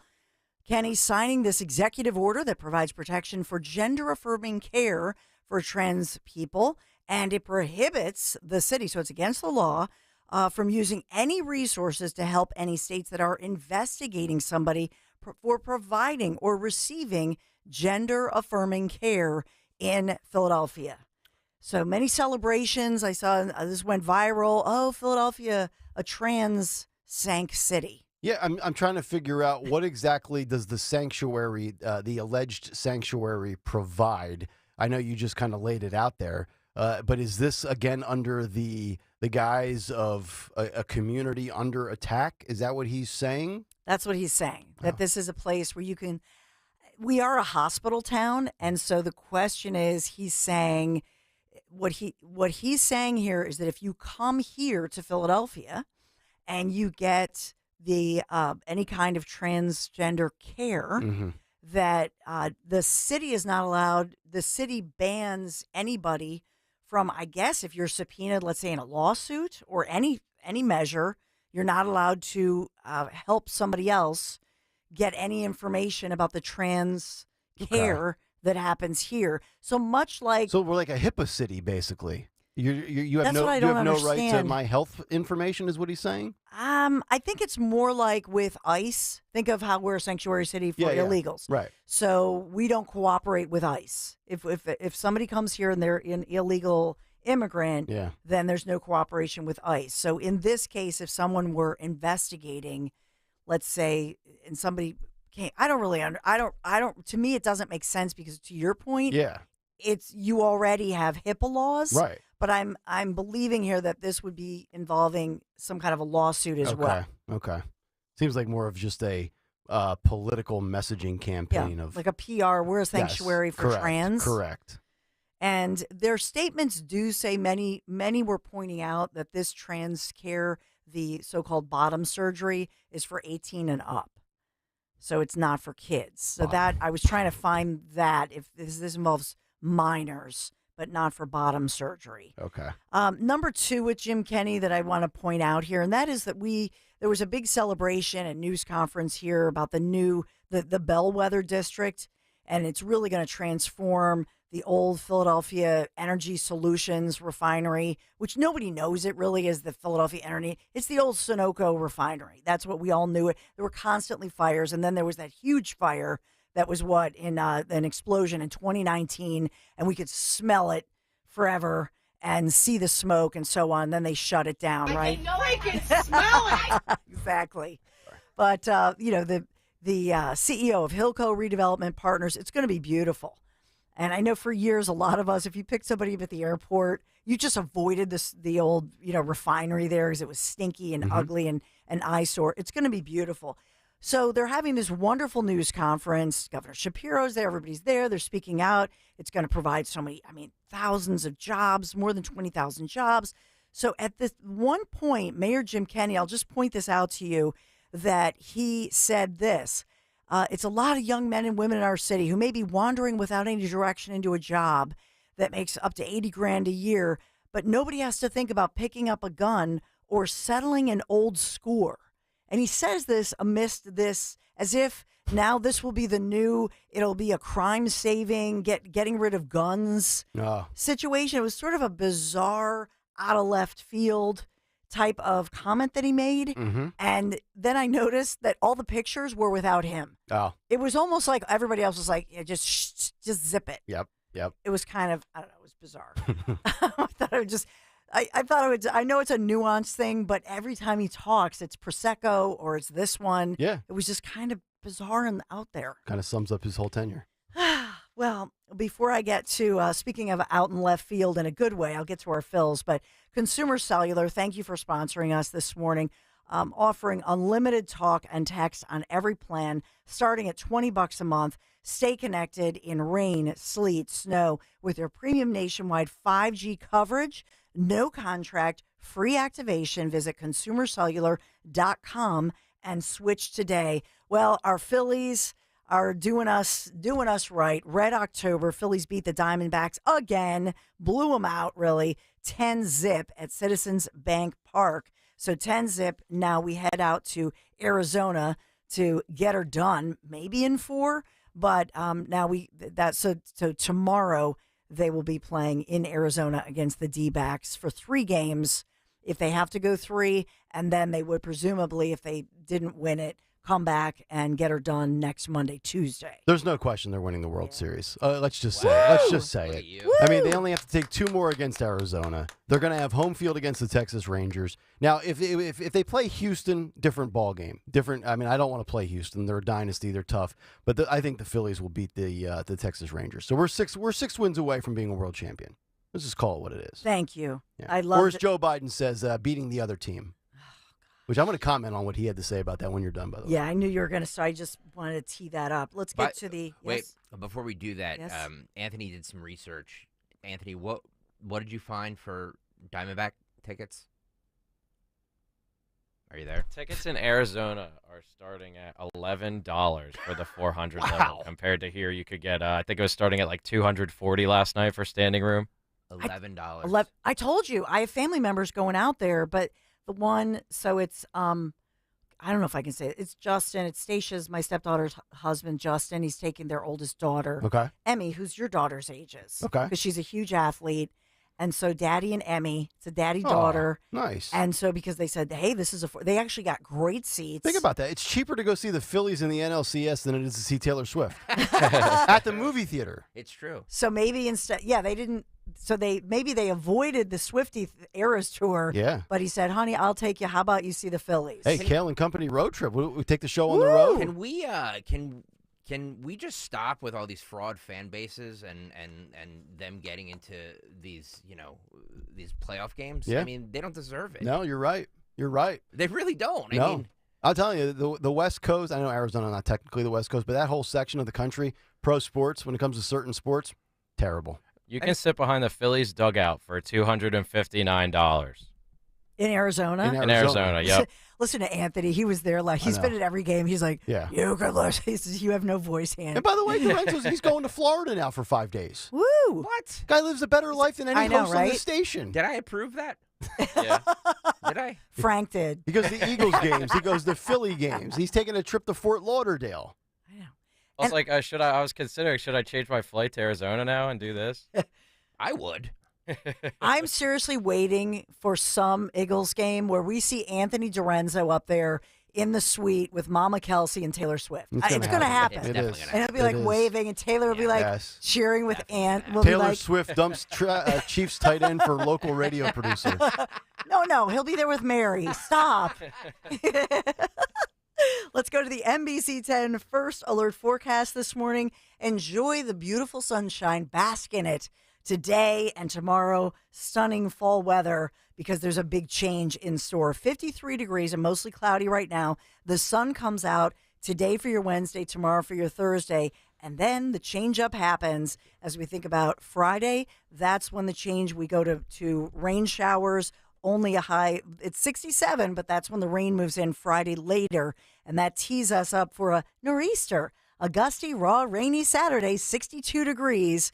And then as for your Sunday, only 58 degrees, but at least Sunday, the rain is done, and partly sunny, 58 degrees. That's your NBC 10 First Alert forecast. Kayal and Company, News Live. All right, Dawn, thank you very much. So I do want to go back to what you had mentioned at the beginning of your news with Joe Biden saying that it looks like it was the other team that had that hospital and that caused the hospital explosion in Gaza. And as you're saying that, I took a picture on my phone because I didn't want the headline to change on the TV for Fox News, and it says, Biden tells Netanyahu it appears Israel did not strike Gaza hospital. So he's sitting there telling the prime minister of Israel, well, it looks like it wasn't your fault. It was Hamas. And then, as you said, Dawn, he makes like this weird passive-aggressive sports reference. It was, quote, the other team. Yeah. And I just want to know, like, when we as the United States of America and our leaders, I mean, the leader of the free world, the president of the United States, became such a spineless jellyfish. Like, would it really kill you to just condemn Hamas point blank, period, and say, no, it was the terrorist group that did this heinous act? You know, it's like we have, and I say we, and I'm talking about this administration, Joe Biden's administration, they're the first ones to denounce Russia. And before any of the 3% of our non-conservative audience says, what are you, pro-Putin? No, I'm not pro-Putin, so stop tweeting me that. I want him dead too, okay? So the reality is we are quick to denounce Putin, but then we kind of sissy-foot around with Xi. And then when it comes to Hamas, it's like, you know, much like the media, much like universities, much like the left wing, this administration, you know who's had the most strong statement was actually Karine Jean-Pierre last week when she came out in response to being asked why the Squad Dems were almost coming off as pro-Palestinian, pro-Hamas. She made a very strong statement, and you know us on this show, we mock her, criticize her all day. She actually sounded like she had some gumption and said what all of us need to say. Yet the rest of this administration just kind of passively, aggressively, we kind of maneuver around the sticky stuff instead of just throwing our feet into the mud. I don't know when that because the last president would not be kind of just massaging egos here. Like he would be denouncing this, denouncing that, tweeting this, posting that, and you would know where he stands on it. Whereas I feel like Biden's just kind of navigating the choppy waters, trying to, and okay, so technically maybe credit to him for not trying to escalate this and get us into World War III. But the reality is we are on the precipice of a world war because of his soft, weak, fragile administration, which everybody around the globe picks up on. Like if you're an alpha, you can pick up on weakness. If you're a type A, you can pick up on who's type B. And I just feel like China, Russia, and some of these other axis of evil type nations that have agendas here, they know it, they see it, they can smell it, they can feel it. And it's just the way you worded that, Biden, the other team. Like, no, this isn't Eagles Cowboys, dude. This, like, we're talking about life or death and ways of life. That's really what this is. This is, the extreme section of the Islamic religion that wants death to Christians, death to Americans, and death to the West. Yeah, well said. I mean, I'm looking at the statement, and obviously there's a written statement, and then he had to go off script there. Oh. And so it was, part of it was a beautiful statement to say Americans are grieving with you. I wanted the people of Israel, the people of the world to know where the U.S. stands. So that was all. I think it was good, and it is important that the president of the United States is there. I mean, the rest of the world does take notice, and they know we're not messing around here. They know the USS Ford, which is the most technologically advanced carrier in the universe, apparently. And so here he is with this great moment. We know that other allies like Jordan and others canceled out after that tragic hospital strike and after that propaganda. Yep. And so here he has this moment. And so to say it appears that this was done by the other team, I just wish he hadn't have said that. We have the audio. Okay. I was deeply saddened and outraged by the explosion at the hospital in Gaza yesterday. And based on what I've seen, it appears as though it was done by the other team, not you. But there's a lot of people out there not sure. So we've got to overcome a lot of things. So it appears it was blah, blah, blah, blah, but not you. There's a lot of other stuff out there. Like, I mean, you talk about a lack of leadership. Yeah. I mean, that's allegedly the most powerful person on the planet, right? That's what we say about the president, the leader of the free world. Yeah. And my God, that makes Jimmy Carter sound strong. And sort of mumbling. Yeah. However, I'm going to say this. They all know that he, as the president of the United States, the backing, the USA is there. And we know the military, you might want to talk about the military industrial complex, but we're there. And so they all know that. And so the power is there, even though this president is soft-spoken. Yeah. I just wish in that moment he would have not said the other team, because but you know what though, I'm going to push back on that, Dawn. Okay. He's soft-spoken. He raises his voice about MAGA Republicans. He gets all in. Remember that picture of the backdrop with the black and the red lighting, where he looked like a dictator. He gets more angry over Republicans than he does global terrorists. Thank you. Let that sink in. Great point. He when he wants to, and I don't know if it's from dementia or if it's just something that he hates about Republicans. When he wants to, he can elevate his voice. But any other time, it's just he's half asleep. It's just really. I mean, hopefully over there in our, Jordan, Egypt, they think, well, he is, what's the old saying? Speak softly, carries a big stick. Yeah. I mean, so, This would be like my wife saying, well, you never raise your voice with our daughters when they do something wrong. But man, when the Eagles have to punt, you're ranting and raving and you throw the remote control. Actually, that's a good point, Chris. And I probably should raise my voice to correct my daughters. Good point. That's what the point I'm trying to make here with Biden. Like, dude, he absolutely can get it fired up, but it's about stuff in this country. So, yeah, hopefully they get back, get King Abdullah, right, of Jordan, President Abdel Fattah al-Sisi of Egypt, right, and Palestinian Authority President Mahmoud Abbas. They need to get them all to the table. Right. Well, and keep in mind, all of these nations, they don't want to take in any of the refugees from Gaza. Oh, yeah. So what does that tell you? Well, they're going to come to America, apparently. That's what Biden wants. Right. We're a Motel 6, but that whole section of the world, doesn't want these individuals. Look, I Okay. pray to God they all get it together and they just contain the situation. Who gets it together first, the Middle East or the GOP? You know, That should be the poll question on YouTube. Riley Gaines even is ripping into the House, saying, "Could the Republicans get it together? I know. Let's have Riley Gaines. She should be the speaker." Yeah, you know what? I nominate her for Speaker Right? of the Let's House, and then I want do Brian that. Kilmeade to call me a dumbass, as a lot of you do on the YouTube chat. 855-839-1210, the phone number. All right, let's get to this Unity Party ticket conversation, and then also movie etiquette called into question thanks to the Swifties. It's Kayal and Company, and we're back after this. I'm living the life that I lived before I started having knee pain 10 years ago. Meet Julie, a woman who makes the most of every moment in life. But over the last years, those moments were filled with agonizing pain until she discovered QC Kinetics. Finally, the pain got so bad that people around me are like, "Oh, when are you getting your knee replaced?" I was walking, hobbling. I listened to my last QC Kinetics commercial and I said, "I'm done. I got to find out about this." What Julie found out was QC Kinetics treats osteoarthritis with regenerative therapies, taking your body's own healing properties and concentrating them in the areas where you feel pain, helping heal and restore those damaged areas. No harmful steroids, surgery, or downtime. It changed how I'm living. I'm able to do the things that I wasn't able to do for a long time. Get back your life before the pain. Call QC Kinetics now for your free consultation. Call QC Kinetics, 215-999-3000. That's 215-999-3000. 215-999-3000. I'm Tony Kornheiser, and this is my show. What, you expecting something different? Whether you're looking for deep, insightful dives into the day's top sports stories, that's why we have guests, right, Nigel? Or simply how to get change for 100, you'll find it on the Tony Kornheiser Show. From football picks from the best prognosticators in the business, including a monkey, to real-time baseball playoff analysis, to traffic in an area where you don't live. We got you covered. My friends come on, and you know them. Listen on the Odyssey app or wherever you get your podcasts.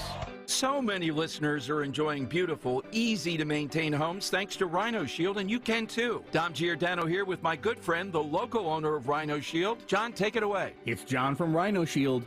Fall is here, and now would be a great time to protect your home with Rhino Shield's 25-year guaranteed exterior house paint. Don't let your home's exterior weather another winter without our exclusive weatherproof house coating. It goes on like paint and looks like paint on any exterior surface. But with Rhino Shield, your home is protected, and you'll never have to paint again. Join thousands of your neighbors who have already made repainting a thing of the past by calling Rhino Shield today. For a free consultation and our lowest pricing of the year, call us now at 484-406-5111. That's 484-406-5111. Or visit us online at myrhinoshield.com. Remember, traditional paint just doesn't last, but Rhino Shield does. You get up every morning and make it all work. You make the hospitals and the labs work. You keep the shelves stocked, the cash registers ringing, the production lines producing. At Vestas, we have the uniforms and workplace supplies you need to do what you do every day. When you think uniforms, floor mats, first aid kits, restroom supplies, think Vestas. Vestas, uniforms and workplace supplies for the people who make it all work. Learn more at Vestas.com. Do you have 3 ex-wives and your current trophy wife wants a life insurance policy 3 times the size of the policies you had to purchase for your previous mistakes? If so, you need to call Big Lou at Term Provider, 800-700-6898. Big Lou is intimately familiar with your problems, and if you're 50 or 60 years old and in reasonably good health, a $1 million policy should only cost about $100 to $200 per month. Big Lou may have a solution for your previous policies as well. You may even save enough money to lighten the load on your new $1 million policy. Remember, call Big Lou. He's like you, except he's only on number 2. Call Term Provider at 800-700-6898. That's 800-700-6898 for $1 million in term life insurance that you can live with. Call Big Lou at 800-700-6898. 800-700-6898. Don't miss the Labor and Energy Show with J-Doc and Krause, brought to you by Advocacy United, this Saturday night at 6. Find out about the important issues that'll affect you. The Labor and Energy Show, Saturday night at 6 on Talk Radio 1210 WPHT. See Joe Conklin's comedy show at St. Ignatius Church in Yardley, Saturday, November 4th, and at the Sillersville Theater on Saturday, November 18th. Show is awesome. Wonderful. Excellent. Show was awesome. Merrill Reese was really funny. I thought the Charles Barkley stuff that he did was funny. I actually looked him up online. I was kind of scared. That's Conklin's comedy show at St. Ignatius Church in Yardley, November 4th, and the Sillersville Theater on November 18th. For tickets, go to joeconklin.com. joeconklin.com! Hi, it's Rich Zioli. I'm joined here today by my friend, the co-president and CEO of Cooper University Healthcare, the one and only Dr. Anthony Mazzarelli. Dr. Maz and I are here to tell you about our buddy, Dr. Mike Veneria. Not only is he my dentist, he's my family's dentist as well. And not sure if you knew this, he's Dr. Maz's dentist too. That's right, Rich. Dr. Mike Veneria is and has been my dentist also. And, doctors choosing doctors, that can be quite a selective process. And not only do I go to him, but for years, my sister and my niece and my nephew, the whole family goes. Well, it's no secret. We're all delighted by the care that Dr. Mike Veneria and his award-winning team provide, and you need to check him out. Whether you're looking for pediatric, general, cosmetic, implant dentistry, you don't need to look any further. Dr. Veneria's office does everything. Dr. Veneria's office also exceeds all CDC guidelines and has always maintained the strictest infection control, like their centralized UV sterilization of airflow, which is incredibly important to me. Locations are right over the bridge in Cinnaminson and Woodbury. Your perfect smile's waiting. Call 856-786-2020 or visit veneriadental.com. Hey, Paoli, we know your favorite station is Talk Radio 1210 WPHT. Always live on the free Odyssey app.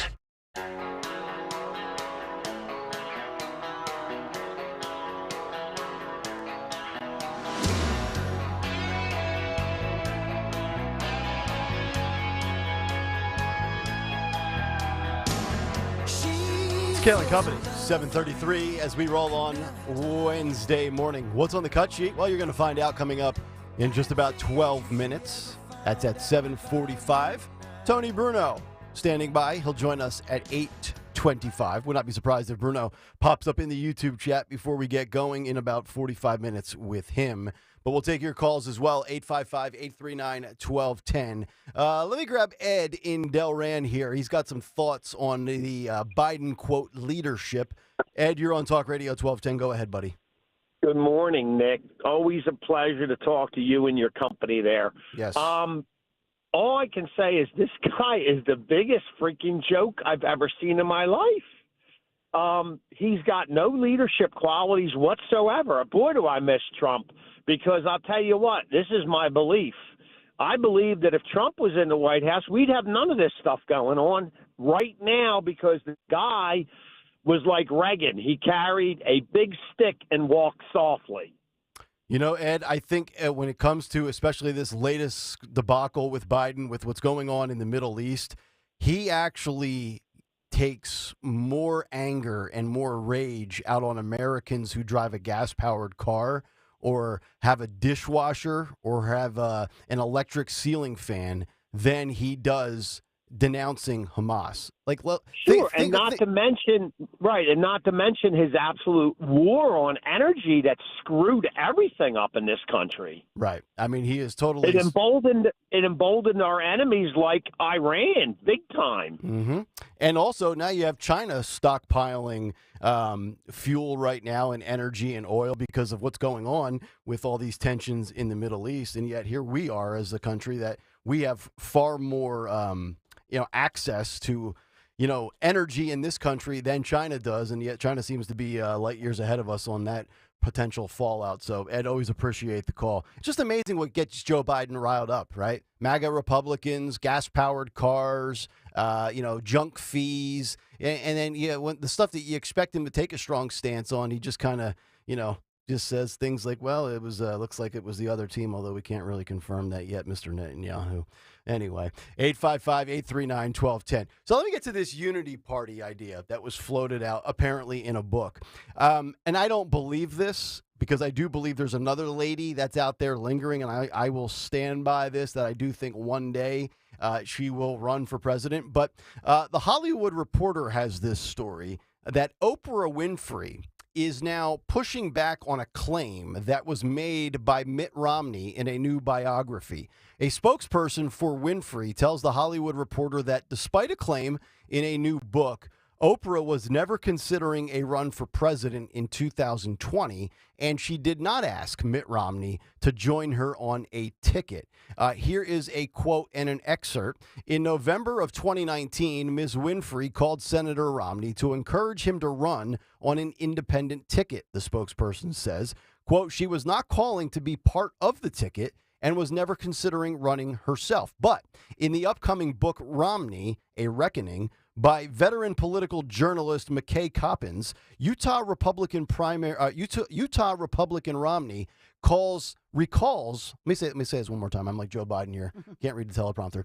Utah Republican Romney recalls receiving, try saying that 10 times fast, a call from the media mogul, who is a Democrat, talking about Oprah Winfrey, claiming that they should form a unity ticket to, quote, save the country. Axios first reported on the excerpt from the book on Monday. Winfrey, no stranger to politics, of course, close friend of Barack and Michelle Obama, and not only endorsed the former president, but was interviewing both of them numerous times, including a special for Netflix earlier this year. Winfrey also weighed in on the Pennsylvania Senate race, endorsing John Fetterman over his opponent, Mehmet Oz, which we talked about. As we know, Oprah Winfrey helped make Mehmet Oz a household name thanks to, the frequent appearances that he would do on her talk show back in the day. And while Winfrey has been rumored to have considered a run for office in the past, Romney's claims made news because it suggested that her desire was more serious than previously thought. The new statement seems to pour cold water on that idea. So I don't believe that Oprah Winfrey would actually run. I think it was nothing more than maybe a tongue-in-cheek comment at best. But this does bring into question, because we have seen many polls that says Americans are fatigued by Joe Biden, Americans are fatigued by Donald Trump, and Americans now more than ever in the year 2023 are open to a third party. We've got RFK Jr. running as an independent. We've gotten back and forth with, he takes votes from Joe, he takes votes from Trump. Now polls show he actually helps Trump. I've long said that I do believe there could be a third party, but there has to be a very, very big name with name recognition, a strong voice, a personality behind it. And then number two, the money. Because let's face it, it's all about money in politics, and that's why I believe we've had two parties for so long. So Oprah's got the name value. I believe Oprah would have the money. She's worth, I don't know what she's worth, but it's like probably billions, if not hundreds and hundreds of millions. So in theory, she would have the money. I don't believe that she would actually ever run, and I don't think that that would be a successful combination of Romney and Oprah. But I want to get your thoughts on this, because I still stand by the fact that I think, and again, this is just pure opinion on my part, that one day you will see Michelle Obama run for president. Some say right now we're living a third Obama term. And if she does run, in theory, you could eventually end up one day with a fourth Obama and a fifth Obama term. You put any credence to this story with this biography? Because this is apparently in Mitt's book, that Oprah was serious, although she says, no, that I was not serious. I'm all for a third party unity ticket, she claims, but I was not going to run myself personally. I tend to believe her on this. I don't think she wants to get involved. I think she likes the idea, but I think this is just fodder from a book to sell copies of your book and get higher up on that New York Times best-selling list. Anybody buying this at all? Because No. Okay, so you're not buying it at all. Are you? But you're not buying Michelle Obama either, correct? No. Okay. No, she's living. I mean, they're they're wealthier beyond their, their imagination. Well, they're always lurking. But I just think, I just think that she's living her best life, enjoying. They have all these homes, yachts, traveling across the continent. Yeah. So enjoying her Okay. kids in college. I just don't see it. So are you buying that? Do you think? Here's the question: do you think in your lifetime you will see a third party actually win the presidency? No. No. I don't either. No. I mean, I do believe that Michelle Obama will run as a Democrat one day, but I just cannot see anybody emerging to the point where which is odd, because we claim that we want it in this country, yet it never comes to fruition. Exactly. And I'm not saying I'm rooting for it by any stretch, but from a content standpoint, from a selfish talk show host standpoint, it would make for fantastic content on this show during election season every single day of the year. So it'll be interesting to see how that plays out. I'm just curious why, if it's not true, why Romney would write it in his book. Politician lying to sell a book? No, I guess. I understand that, but like it's not. Is it really Romney's brand to like lie about something like this? I don't know. I mean, when you throw that out there and you make if you fabricate about somebody like Oprah Winfrey, I mean, that's gonna maybe. But here's the thing: is like you're not claiming something that is unprovable. Right. You have another party that you're talking about who could either claim that it's correct or claim that it's not correct. Right. That's true. So why would he throw something out there to somebody who has a giant microphone who can say, "Hey, you know what? There's nothing true about this." So you think then Oprah is the one lying about this? I do actually. Okay. I'm Team Mitt Romney on this. Do you think they would succeed if this was the true vision? Absolutely not. Okay, because I don't either. No, the whole notion of Oprah becoming anything president, like it's ludicrous. Well, people said the same thing about Donald Trump 8 years ago. That's a pipe dream. Trump for president? That will never happen. And it did. I mean, I would love to hear from Oprah on this. So this is Mitt Romney, first of all, trying to sell a book and make money. I agree. as he was going to get primaried anyway and get booted out. And so he's trying to sell books. Right. But Oprah, supposedly during some conversation, his book is saying this in his forthcoming book, that Oprah had suggested that he join her on a unity. Here, the thing I will say about Oprah is that I had a friend who was a producer for her a long time. Oprah's a workhorse. Oh, really? Yeah. Oprah, she is tough. Okay. Now, she's generous as a boss because she's obviously a billionaire and very wealthy. But she's tough. I mean, she works long hours, and she is known for that. So, she's a tough businesswoman. Okay. She's known as that. Well, that's kind of what she's Trump a taskmaster, was, right? And so that's why before Trump ran for president, Trump and people like Oprah got along. Oh yeah. You know what I mean? Because she was in that spectrum. She's not a community organizer. Okay. Yeah. She was an anchor woman who was told, "Oh, you're too fat and you're too black and you'll never make it in the world," and so on and so forth. I mean, she faced a lot. You look at her life story; it's an incredible life story. Right. And somebody who, wow, is a survivor of so many different things. So, the truth is, she is a capitalist. She's a businesswoman. And that's how she's made her billions. Yeah, she had some lucky breaks after, you could say after proving herself. But she's somebody who is known for 12+ hour days, 6-7 days a week. It's very fascinating, the similarities between her and Trump. Yeah.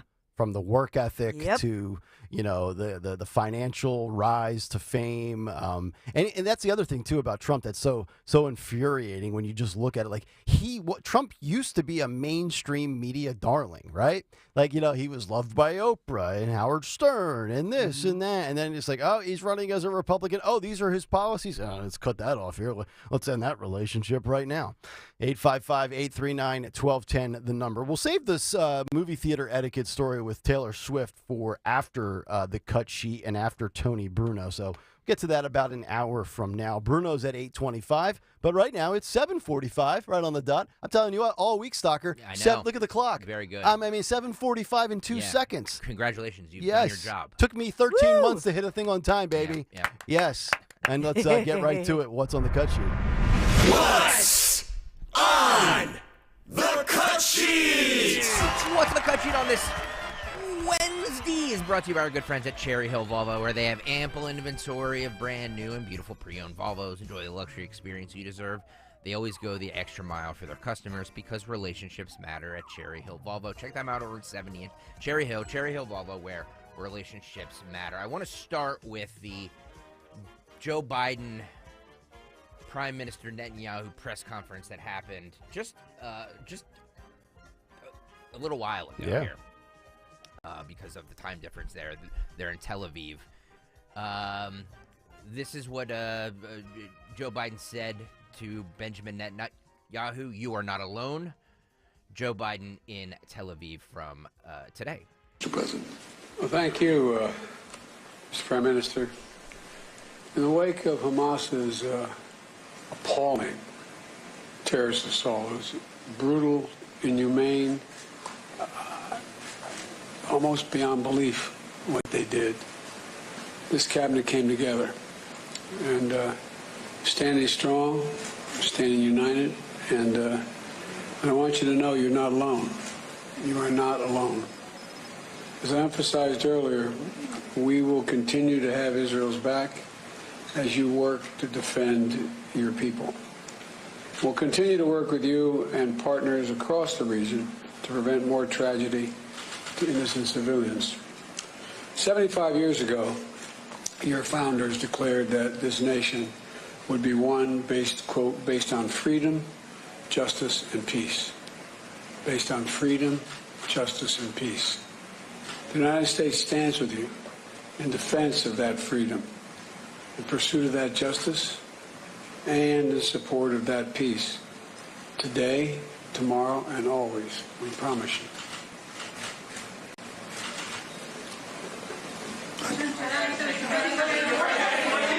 The press then tries to ask questions, and they are ushered out. Joe's looking down at his note cards. Yep. Thank you very much. Get out. Yeah, Get we out. have nothing else to say. Nothing to I see gave here. you my scripted Nothing. speech. Get out. As Get I out. look down at my cards. Get out.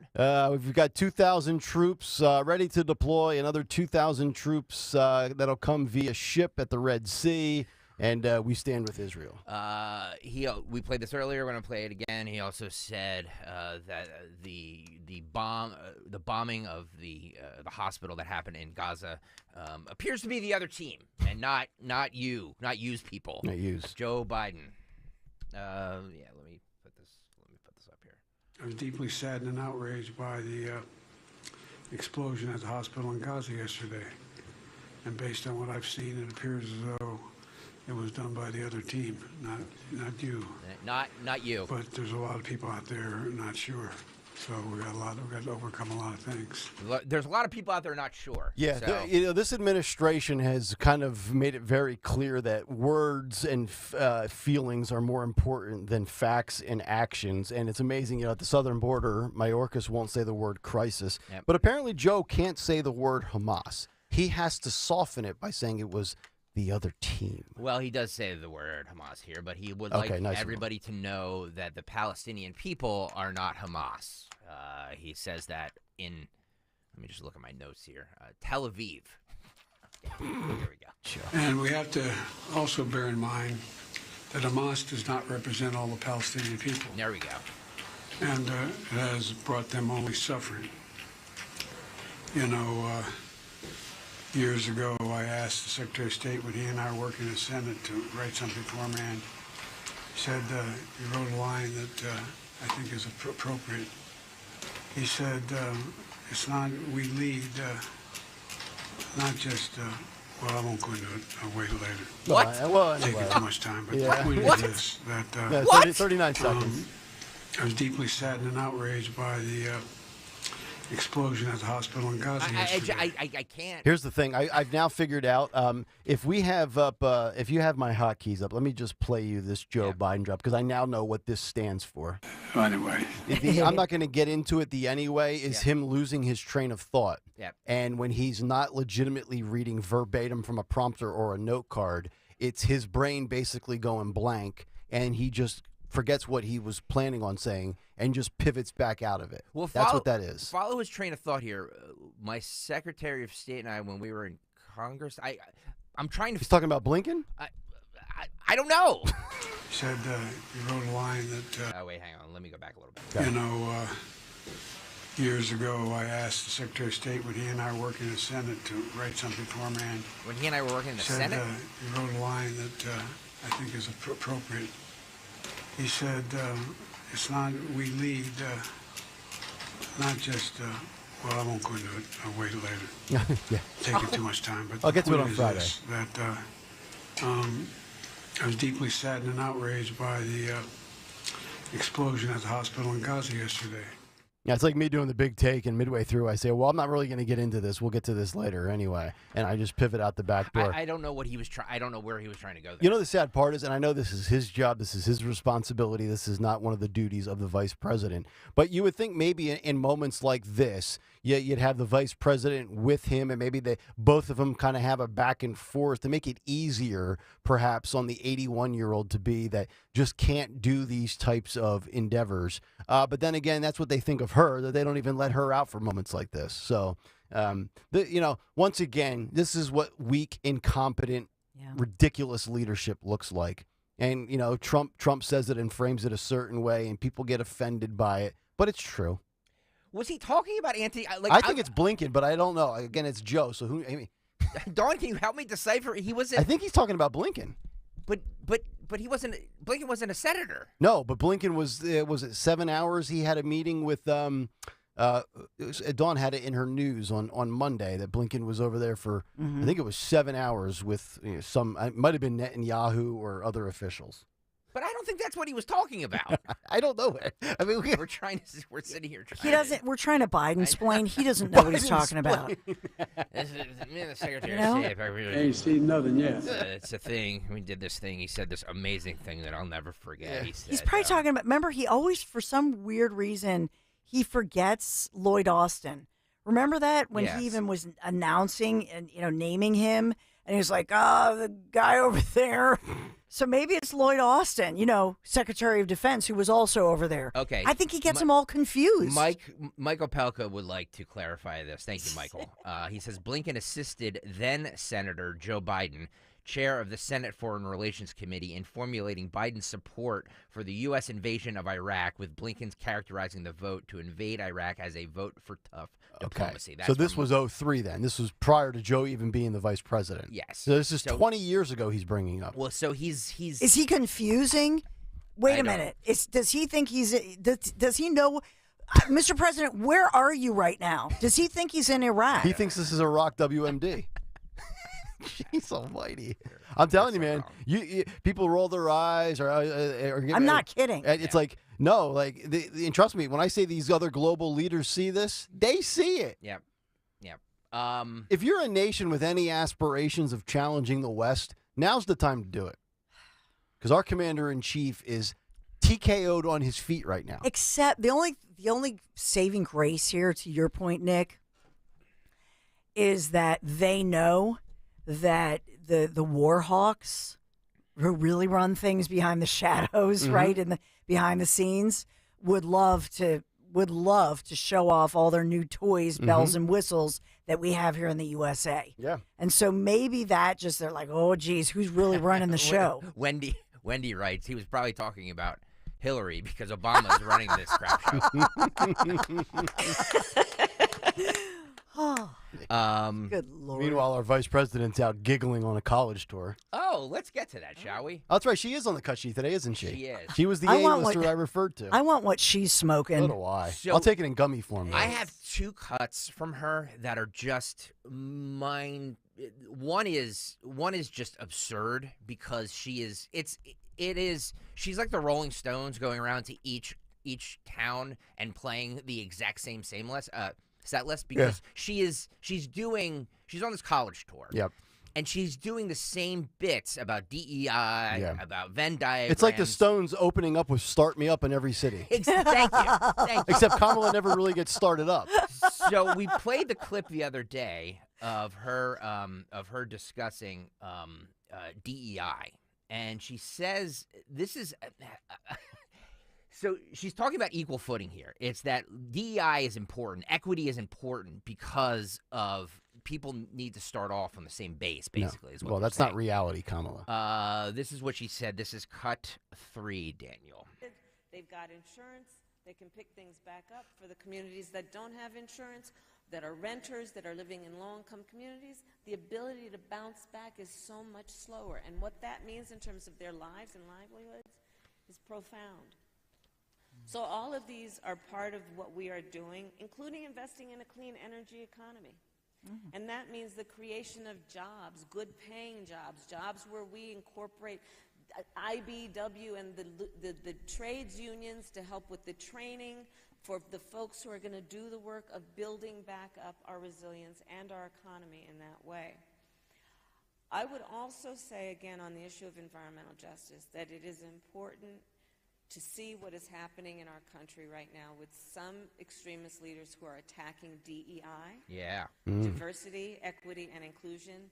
They're doing with that the same thing that they have been attempting to do with woke, which is to turn it into a bad word and turn it against those of us who understand the true meaning. You look at what's happening in states like Florida, where they are undoing DEI, diversity, equity, and inclusion programs, where corporations are starting to shut down a priority on those issues. Diversity is our strength as a country, always has been. Gets back to the point about immigration. Equity. Legal immigration. Well, what is the importance of equity? It's basic. It's this. While we all want to fight for equality, everybody should get the same amount. That doesn't take into account the fact not everybody starts out on the same base. So if you're giving everybody the same amount, yeah, but they didn't start out on the same base, they're going to end up behind. I just, this so sick of it. thought is just so, like, the three of us didn't start off on the same base. Of course not. It's ridiculous. We all want equality. I don't think there's anybody listening to this show that doesn't believe in equality, but equity is a bunch of nonsense. We all don't start off on the same, like, I grew up, and Greg, you know the Lehigh Valley. I grew up in a nice township for like the first 8 or 9 years of my life in Palmer Township. My parents got divorced, and then I lived in the city of Easton, which was more rough. It was more diverse. I'm not going to try to compare it to Kensington, but it wasn't a country club community, let's put it that way.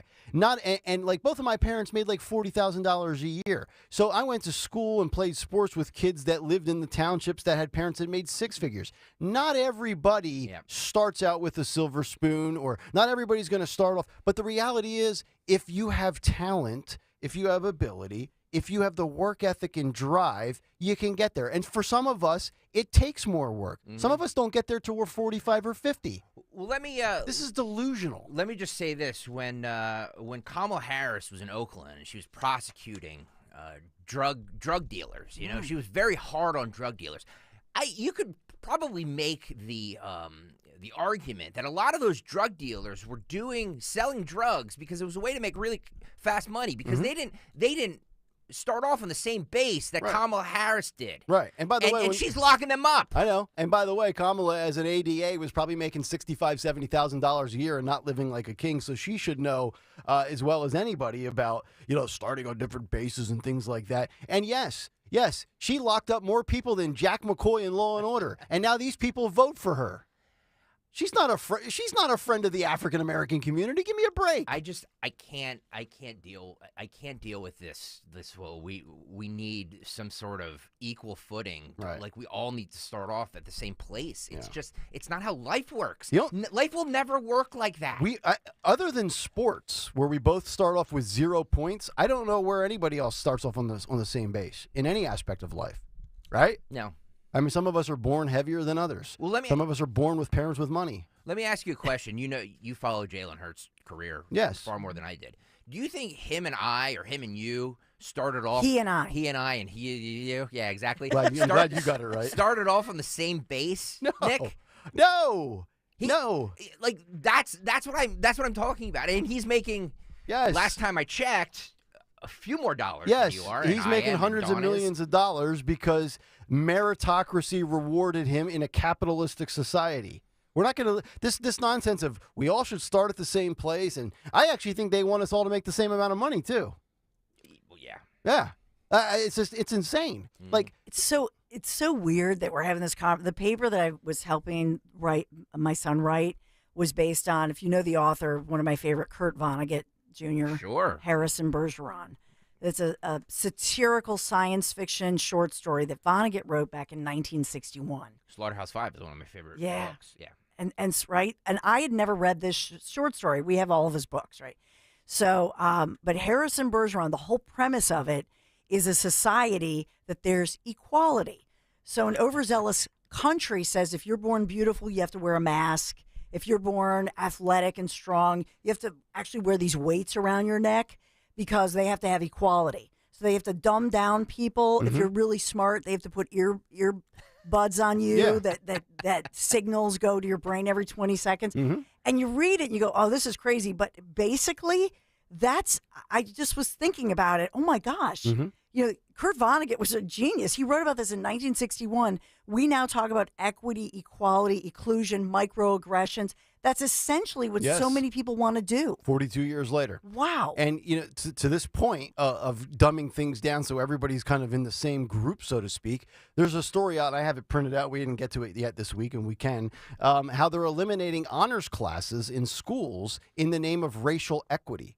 So if my daughter is good enough to be in an honors class and you remove that honors class, let's say you defund that program and take it out of the curriculum for what? I would say, well, why did you do that? Well, in the name of racial equity. So my girl can't get to the point where she's mentally stimulated and challenged in an honors class in the name of everybody being on the same. No, like life is, whether it's school athletics or your profession and making money, like life is what you make of it. Short of the stuff that you inherit with genes and heredity and DNA and stuff like that, or some real bad breaks that are beyond your control. Like they always say, control what you can control. Well, if you can control what you can control and make the most of it, the world can be your oyster. Yep. But it's not going to be easy. But think about what you're saying. So in the public schools, they're trying to move toward getting rid of certain math classes, honors classes. In private schools, they have all the honors classes and college level classes. What does that mean? That means that you can, when you take those college level classes in high school, you get extra credit and can get credit toward your college degree, but also you get extra points in your GPA. And that's why you see kids in private schools graduating with above a 4.0. That tees them up then to get into a better college. Mm-hmm. And so that's why I go back to the zip code. If you're born in a Philadelphia zip code, or take any city across America where you have this truly oppressive government, that's the Democrats are keeping you down, they're controlling you, much like the dystopian satirical story I just talked about in Vonnegut's short story about Bergeron. I mean, ultimately, that's what Democrats are doing to poor kids, poor families, and especially in the black and brown community. Yep. It's they are being played, they are being lied to, they are being defrauded and denied their constitutional rights. Well said. I will have, in about 3 minutes, I will play for you probably the best montage. And when I say best, I mean the scariest montage that you will hear probably all week, all month. It's basically the progressives and these people on college campuses basically praising Hamas. Mhm. And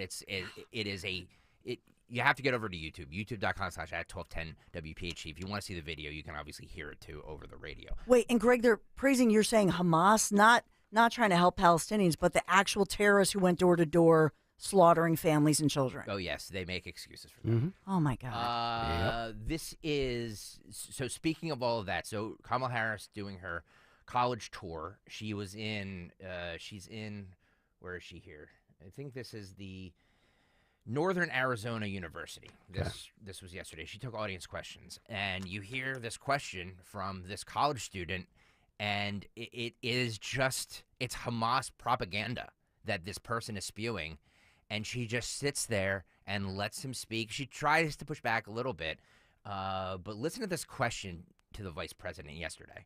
Cut 8. As a proud Chicano aspiring educator, I must ask a question that relates to the lives and experiences of my students.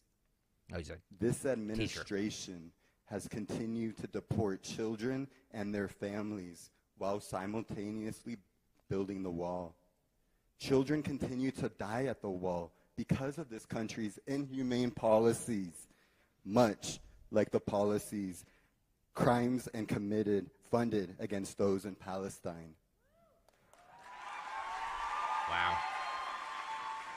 Northern Arizona, baby. 47 families in Gaza have been completely removed from the civil registry since the bombing began, meaning genocide. These families don't exist anymore. A UN school was bombed last week by Israel, killing 30 students and 11 UN staff. Is this a statement or a question? Just today, I know y'all saw the news. Today, Israel bombed the last Christian hospital in Gaza, killing over 500 doctors, children, and refugees. Sounds like something Israel would do, You right? know, my grandpa, Arnold Otero, who is in the audience today, told me one thing growing up as an educator. Is Kamala drinking a wine and glass? that is that no one can ever take away your right to education.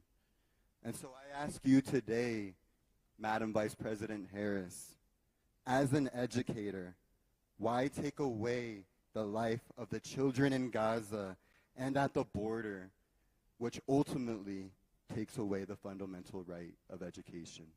Thank you. Well, number one, he was wrong. It was not Israel that did it. It was I shouldn't say Hamas. It was the other team. Although at least that's what we believe. Was that a scripted? I mean, was he reading from a state? Like, what in God's name was that? And then lastly, why is Kamala Harris drinking water out of a champagne glass? That whole bit was Maybe it thrown wasn't off. water. My God. Like, by the way, Northern I've never heard of Northern Arizona. I think she's. Is this an HBCU tour she's on? Yeah, I believe so. Okay. I believe so. Boy. It is. Yeah. And I'm trying to figure out where that. I mean, how long was that clip, by the way? Do you know? He spoke for about 90 seconds. God, it felt like 90 minutes. Wow. Boy. And then think about it. If we would have kept rolling with the tape, you would have heard Kamala's answer. Yeah. So this is Flagstaff, Arizona. Never heard of it. Oh. I tell you what, this administration, boy, they really carved out their own little path, haven't they? They're Division I football. Are they really? Mm-hmm. Never heard of them. Come on, Nick. I've heard of Arizona, you're Mr. Arizona College football State, guy. Northern Arizona. Where was she yesterday? Was it Southern Nevada? Yeah. Yep. Yeah, she's all. I mean, they're. Yeah, next thing she'll be at Widener. Again, let me just point it out again. That was a teacher. Oh, I thought that was a student. No, that was a teacher. Who didn't even try to say No. allegedly or reportedly. Or have the facts correct. No. Right. Yeah, No. and tied in the border. But you hear like they're coming at the Biden administration from the left. Oh, I know. You know what I mean? So they're trying to strong arm them. They are. Yep. They are. There's no doubt. And by the way, it's going to work. I'm Well, telling you, yes. it's going to work. Oh, absolutely. She's gonna come back to Joe and everybody and be like, Code Red. What we're doing is really peeing off college students and college teachers. Yep. And we need to Our voting base. Yes. Yeah. Exactly. Correct. All right. This is the montage that I was discussing earlier.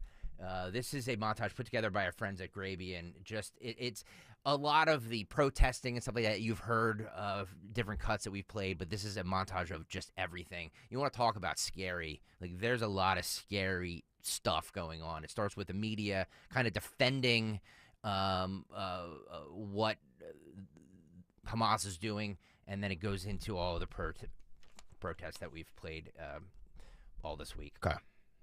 Growing backlash to a letter signed by nearly 36 student groups at Harvard, which solely blamed Israel for the deadly attacks by Hamas. We do not punish or sanction people for expressing such views. The BLM chapters and groups across the country actually celebrating the sickening sight you're seeing there. Their flyer had a paraglider on it. Raymond, it's getting so bad you can't even hold a moment of silence for the Israeli victims during a school board meeting without pushback. As the old civil rights adage goes, no justice, no peace. Remember that what's happening right now is in a greater context of one of the greatest crimes against humanity, which is an apartheid regime. The Israeli government is what has fueled this. It's Israel that is occupying the Palestinians, not the other way around. And it's basically like living, Alex, in an open-air prison. I think Hamas mainly attacked military establishments, military installations. You can't condemn women and children and elderly people being murdered in the streets. What about it? Do you condemn it? I already said. Why can't you say yes? Because I already gave you my answer. You didn't give an answer. And I think anybody who watches would understand what your actual position is here. Do you support Israel's rights to defend themselves against this brutality? Congressman, why do you have the Palestinian flag outside your office if you do not condone what Hamas terrorists have done to Israel? You condemn Hamas then? Tell me that. I have already said that I condemn the violence that Hamas Hamas as an organization, a terrorist organization, will you condemn them? I don't see them as a terrorist organization. Hamas is a political movement that was elected. The justification of the violence is the occupation. Palestinians are leading a freedom movement. Hamas is a movement, and then you fight back for that and you stand for your rights.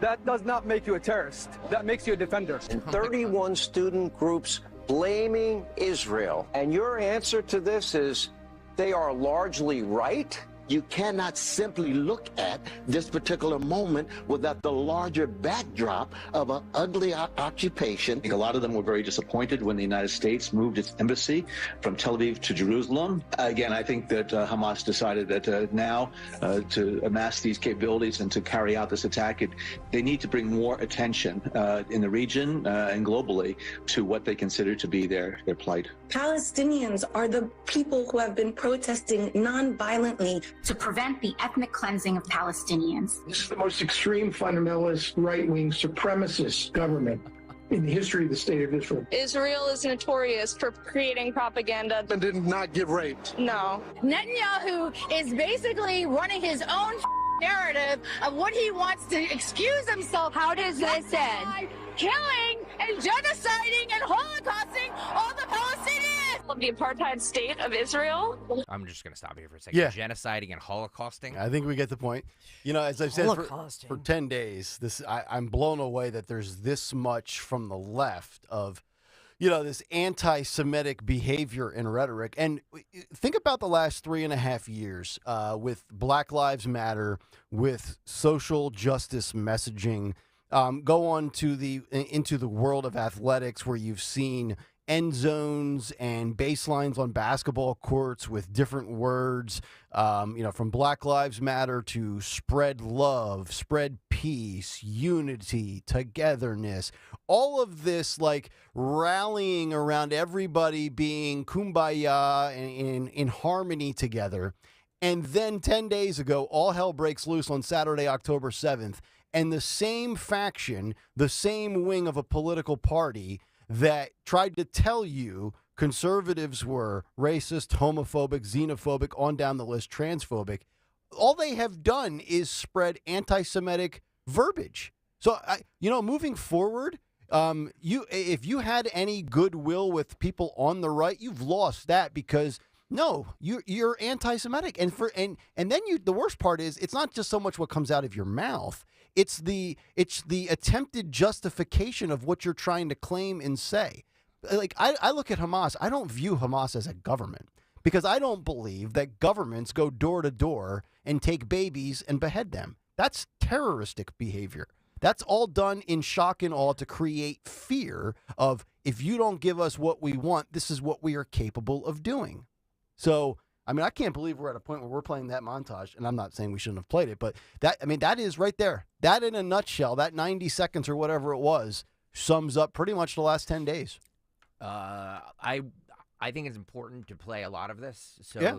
I want to play more of it. That's a good snapshot of the media and how the media is both. You know, we talk about this all the time. The media is both sides in this. Like I've never seen them do a conflict ever in my life. And mixed in with the protests that are happening in our cities. One of them was right here in Philadelphia, and the others are happening on college campuses. They're happening in New York. They're happening all across the country. We continue.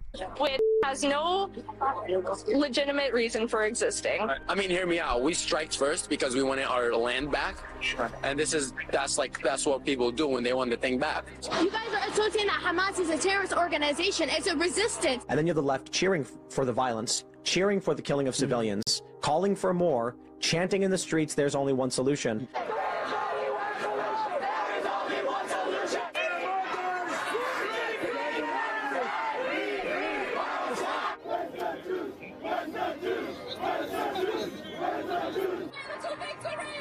In case you couldn't hear that happened in Australia. They were saying "gas the Jews." Gas them. Gas the Jews. Like Yep. World War. Okay. Yep. Okay. Israel is a terrorist state. I salute Hamas. A job well done. That gentleman saying Hamas, a job well done, that happened right outside here in Philadelphia. Mm-hmm. I'm going to just rewind that just for 1 second. Israel is a terrorist state. I salute Hamas. A job well done.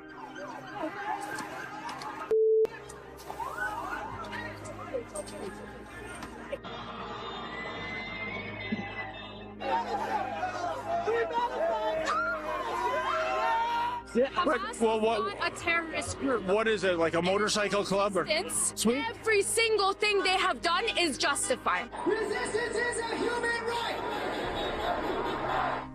It was exhilarating. It was exhilarating. It was energizing. Okay. If we weren't exhilarated by this challenge to the monopoly of violence, by this shifting of the balance of power, then we would not be ruined. I was exhilarated. Intifada! Intifada! Intifada! Intifada! We will honor all our martyrs! We will honor all our martyrs! Hamas are Palestinians! Okay? All of us Hamas! Kasserno! Free Palestine! Think this is justified when people are occupied! Thank you. Israel, no problem. Israel. Glory to the murders! College campuses, ladies and gentlemen. What are your feelings about the attacks against Gaza right now? How can the government say look, you're looking for a symmetrical situation, and I must say, it isn't. Broke everything, stole everything, took my children from their bedrooms. So there is no symmetry. I'm sorry. I look at this from a legal perspective, and I think that we all know that Hamas has been designated a terror organization, just like many other terror organizations have had this designation, like the Proud Boys here in the United States. Wow. So that's right here living amongst us. You heard the one individual, exhilarating, great to them. That's right here in Philadelphia. You don't have to worry about Hamas coming to the United States or refugees coming from Gaza through the southern border or any other port of entry into this country. That's already here within the United States. Yep. So don't worry about it. It's already arrived. Sid Weiss on the YouTube chat says these clips will make great commercials for Republicans, especially for Trump. Well said. You would think so. You would think so. Well, yeah. That's a great point. But you can't be the party of peace, unity, and diversity, equity, and inclusion, and come togetherness, and then play that clip and try to defend yourself. Like, see, that's the problem with identity politics. When you pick and choose selectively a la carte, you get exposed. Where's all the BLM supporters at? Yeah. So Black lives matter, but Jewish lives don't. Okay, I got you. So now we're no different than people from the 1930s or 40s. Okay. I'm going to cut 7 here, and then we'll get to Dawn's Big 3. Okay. Nikki Haley was on, I believe, Fox News, and she was asked about. So Ron DeSantis, we played the other day, the clip of him saying basically, all of these people mustard. All of these people are anti-Semitic. Yep. I don't like to paint with a broad brush like that because that seems very problematic. But there's some credence to what he's saying. There's one religion that does seem to be a little more anti-Semitic than the others. Yeah. That's all I'm saying. And taking in Gazan refugees is what they're saying. Nikki Haley says that you can separate civilians from terrorists. I don't know if you can or not. Cut 7 here. You have to realize that whether we're talking about Gazans and Palestinians, all of them don't. You've got half of them at the time that I was there didn't want to be under Hamas's rule. They didn't want to have terrorists overseeing them. They knew that they were living a terrible life because of Hamas. You had the other half that supported Hamas and wanted to be a part of that. We see that with Iran, too. The Iranian people don't want to be under that Iranian regime. They don't. We saw what happened to Masa Amini. We saw how they treat them. there are so many of these people who want to be free from this terrorist rule. They want to be free from all of that. And America's always been sympathetic to the fact that you can separate civilians from terrorists. And that's what we have to do. But right now, we can never take our eyes off of the terrorists. I mean, what Hamas did was beyond thuggish, brutal, and sick. What the Iranian regime is doing to help them is terrible. Well, she used the word thuggish. That's very racist of Nikki Haley. Here's my takeaway from this clip here. When we played you those clips of those individuals in this country, you have to ask yourself the question, are they capable? Are those also people that could end up causing, violence and crime in this country? And then ask yourself this. Again, I brought this up earlier this morning in the first hour of the show. If these other nations in and around Israel and Palestine and that whole section of conflict, if they don't want to take the Palestinian refugees from the Gaza area, why should the United States? I'm not trying to ridicule a group of people or for the small percentage of Palestinians that are peaceful. That's not my intent. But if you're not wanted in your own region of the world, why should we be the Motel 6 for everybody that's not accepted? Yeah. And then put national security at risk in our own country. We already have enough issues in this country. I also think it's very naive of her to say that you can separate civilians from terrorists. I don't know if you can. How do you know? And that's not a. By the way, there's white people walking around that have converted to Islam that are terrorists. That's not a racist statement. I'm sure somebody hearing that would be like, oh, it's all brown people are. No. I'm not saying that at all. Right. What I'm saying is that terrorists use civilians as almost like shields and guinea pigs, right. And they will disguise themselves as regular civilians and Islamic. Steal somebody's baby, yeah, and say, "Look, this is my child. Mm-hmm. I'm just here peacefully." That stuff goes on. There are white people. There are people over in Germany. There's Islamic extremists in every country of all sorts of different ethnicities. Yep. So it's not just the ones that quote look like they're from the Middle East. By the way, they're everywhere. There's African Americans that convert to Islam. Yep. So it's not just it's not one size fits all. Mm-hmm. As far as the ability to identify. Yep. So, all right, that'll do it for the Cut Sheet Part 1. Tony Bruno coming up on the other side of the break. But before we do that, let's get to Dawn Stenzel at 8:22 for the Big 3 at 8. It's the Big 3 at 8 on Kayal Company. And good morning, Big 3, sponsored by Best Work Industries this morning.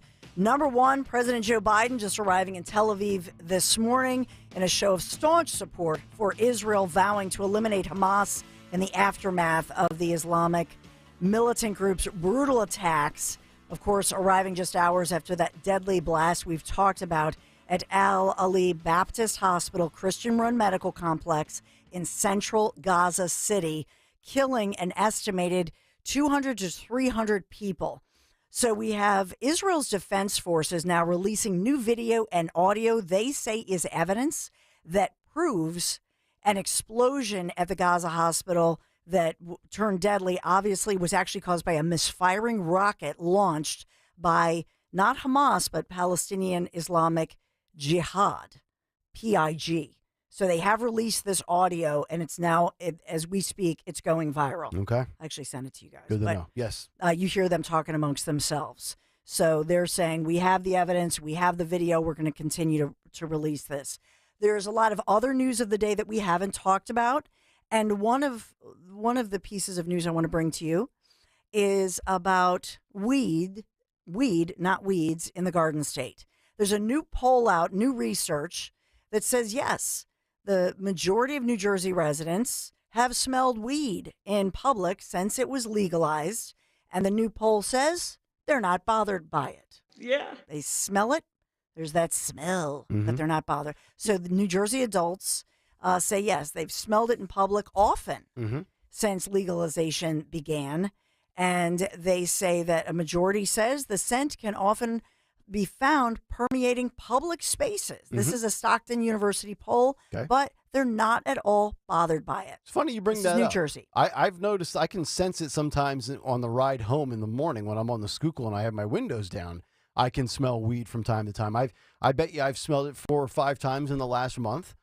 Certainly in public places I've smelled. And to be honest, is somebody that's, and I'm not against it. I just can't bring myself to ever do it. I don't mind smelling it in public. I really don't. Oh. Yeah. Well, that goes along with the I'm in Stockton agreement. study. Yeah. I mean, it's no, I really don't mind.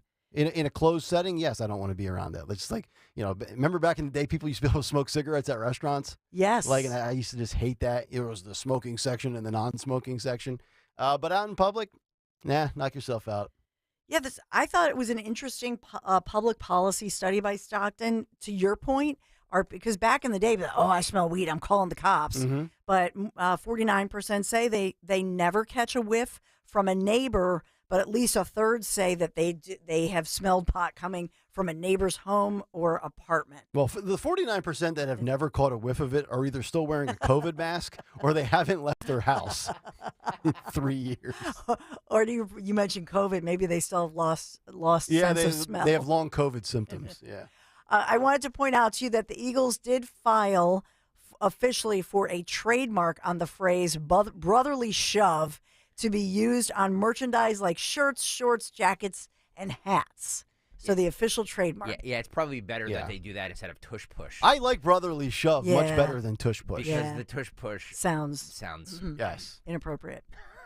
So brotherly shove. Want to pound it? You can, and then do like a dry rub. That's from a cooking segment. That's not right. All right. Best Work Industries, thank you so much for sponsoring our Big Three. Best Work Industries for the Blind, for the Blind's e-commerce store, helping businesses succeed in all work environments. BestWorkSupplyCenter.com, offering traditional office products, cleaning supplies, furniture tech, and much more. Free shipping and next day delivery. Shop now, save at bestworksupplycenter.com. Thank you, Best Work Industries for the Blind, for sponsoring our Big Three. All right, Dawn, thank you very much. Coming up on the other side, you know them, you love them. Just give me the damn 5-day forecast and try to be accurate. That's all I want. The great Tony Bruno with 25 minutes of quality content coming up on the other side. But first, speaking of quality, let me tell you about the Piazza Auto Group.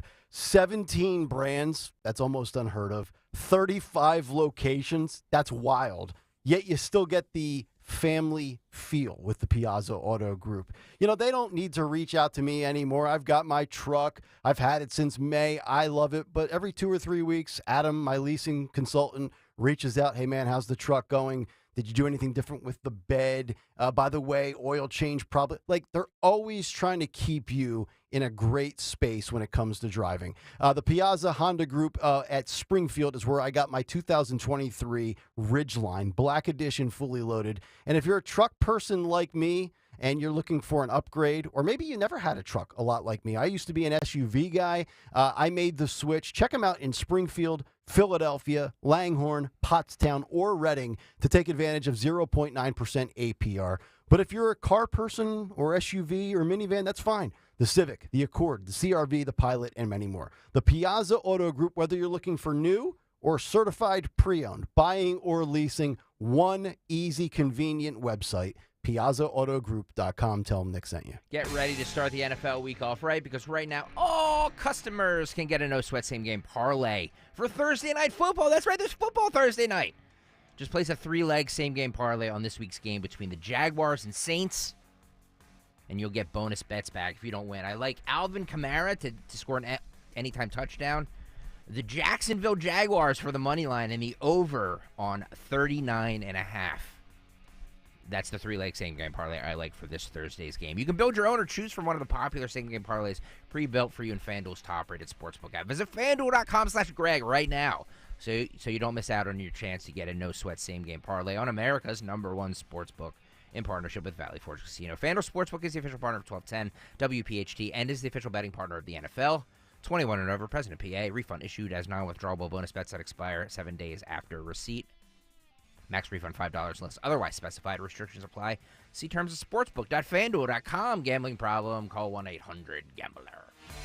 The future of joint pain relief is right here in the Philadelphia region. QC Kinetics, advanced regenerative medicine. Hey, Dawn Stensland here. If you've been told that more steroids or surgery are your only options, not so fast. Get a second opinion. Learn more about how you can harness your body's own healing agents to attack that joint pain. QC Kinetics does not mask the pain. These treatments go to the very core of the problem, using concentrated healing properties placed placed directly into your joint, which repairs and restores that damaged tissue. Imagine living life, especially this fall, with no more pain in your knees, your aching shoulder, your back, your hips. No drugs, no surgery, no downtime. Just call the local medical professionals, get a free consultation. QC Kinetics, the nation's leader in regenerative medicine. 215-999-3000. Just call QC Kinetics, 215-999-3000. Tell them Dawn sent you. Lose weight and feel great with NJ Diet. NJ Diet uses DNA and blood work to help you lose weight and keep it off. Tune into the radio show Sunday at 2 or visit njdiet.com. There are so many discounts and offers at Cherry Hill Volvo. This 30-second spot is not enough time to share all the benefits of purchasing or leasing a new Volvo from Cherry Hill Volvo. Discounts and incentives for this month start at $5,000 and can be as high as $11,000. Purchase or lease a new Volvo from Cherry Hill Volvo now and take advantage of these fabulous discounts and offers. Visit us soon for the best selection of Volvos. The entire Cherry Hill Volvo team is waiting to partner with you.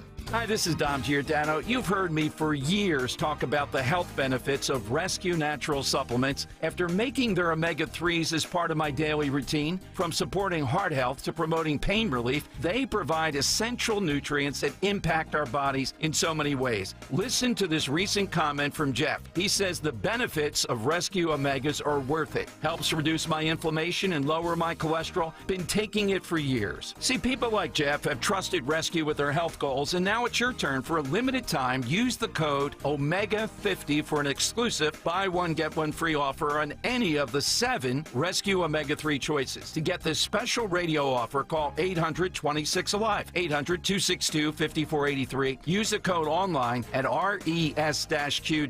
That's res-q.com. Remember the code OMEGA50, OMEGA50. Buy one, get another Rescue Omega-3 absolutely free. Hi, this is Dr. Brad Schaefer. As a podiatrist, I can tell you no two people's feet are alike, which is why I recommend Dr. Scholl's custom fit orthotic inserts. They're customized for your feet, so you get a unique solution your feet really need, not just a one-size-fits-all insole.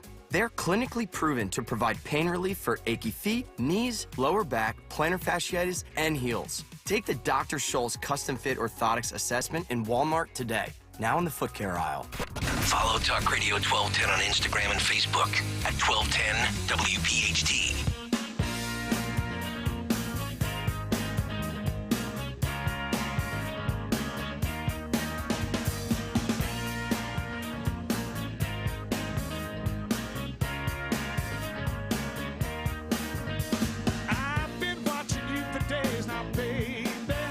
Kayal and Company getting it done here on a Wednesday morning, 8:33. Nick, Dawn, and Greg, Talk Radio 1210 WPHT. Jim Jordan, 11 o'clock today. We'll see if he's able to get the votes in day number 2. A man who loves to pander for the votes, but he doesn't need the votes. He's had the votes for decades. He's the man, the myth, the legend, internationally known to rock the microphone, the great Tony Bruno. What up, man? Good morning. Good morning. I got to start off by ripping you, Nick. How do you not know Northern Arizona University, the home of the Lumberjacks, out there in that beautiful, what is it, Big Sky country? Tony, I don't want campus. It's beautiful up there. You drive up when you go to Arizona, to Phoenix. You drive up through the desert, go up past Sedona, and you just keep going straight up, and then before long, you're up there and you see the San Francisco peaks, and that's where they ski. And it's a beautiful place with all the beautiful trees. And then they got the wackos at NAU, which, by the way, their graduation rate is 56% or something like that. So they're not really they're not sending out the best and brightest. Okay. In Arizona, but it's beautiful, clean air. Yeah. You want to get chilled and relax and go out and feel the karma and the vibes of the. What is it out there that I used to like and go out and see when you lay out in Arizona and Sedona on the rocks? The vortex. The vortexes or the vortices. Is it vortexes or vortices? Anyway, let's get down to the business. Yes, let's do it.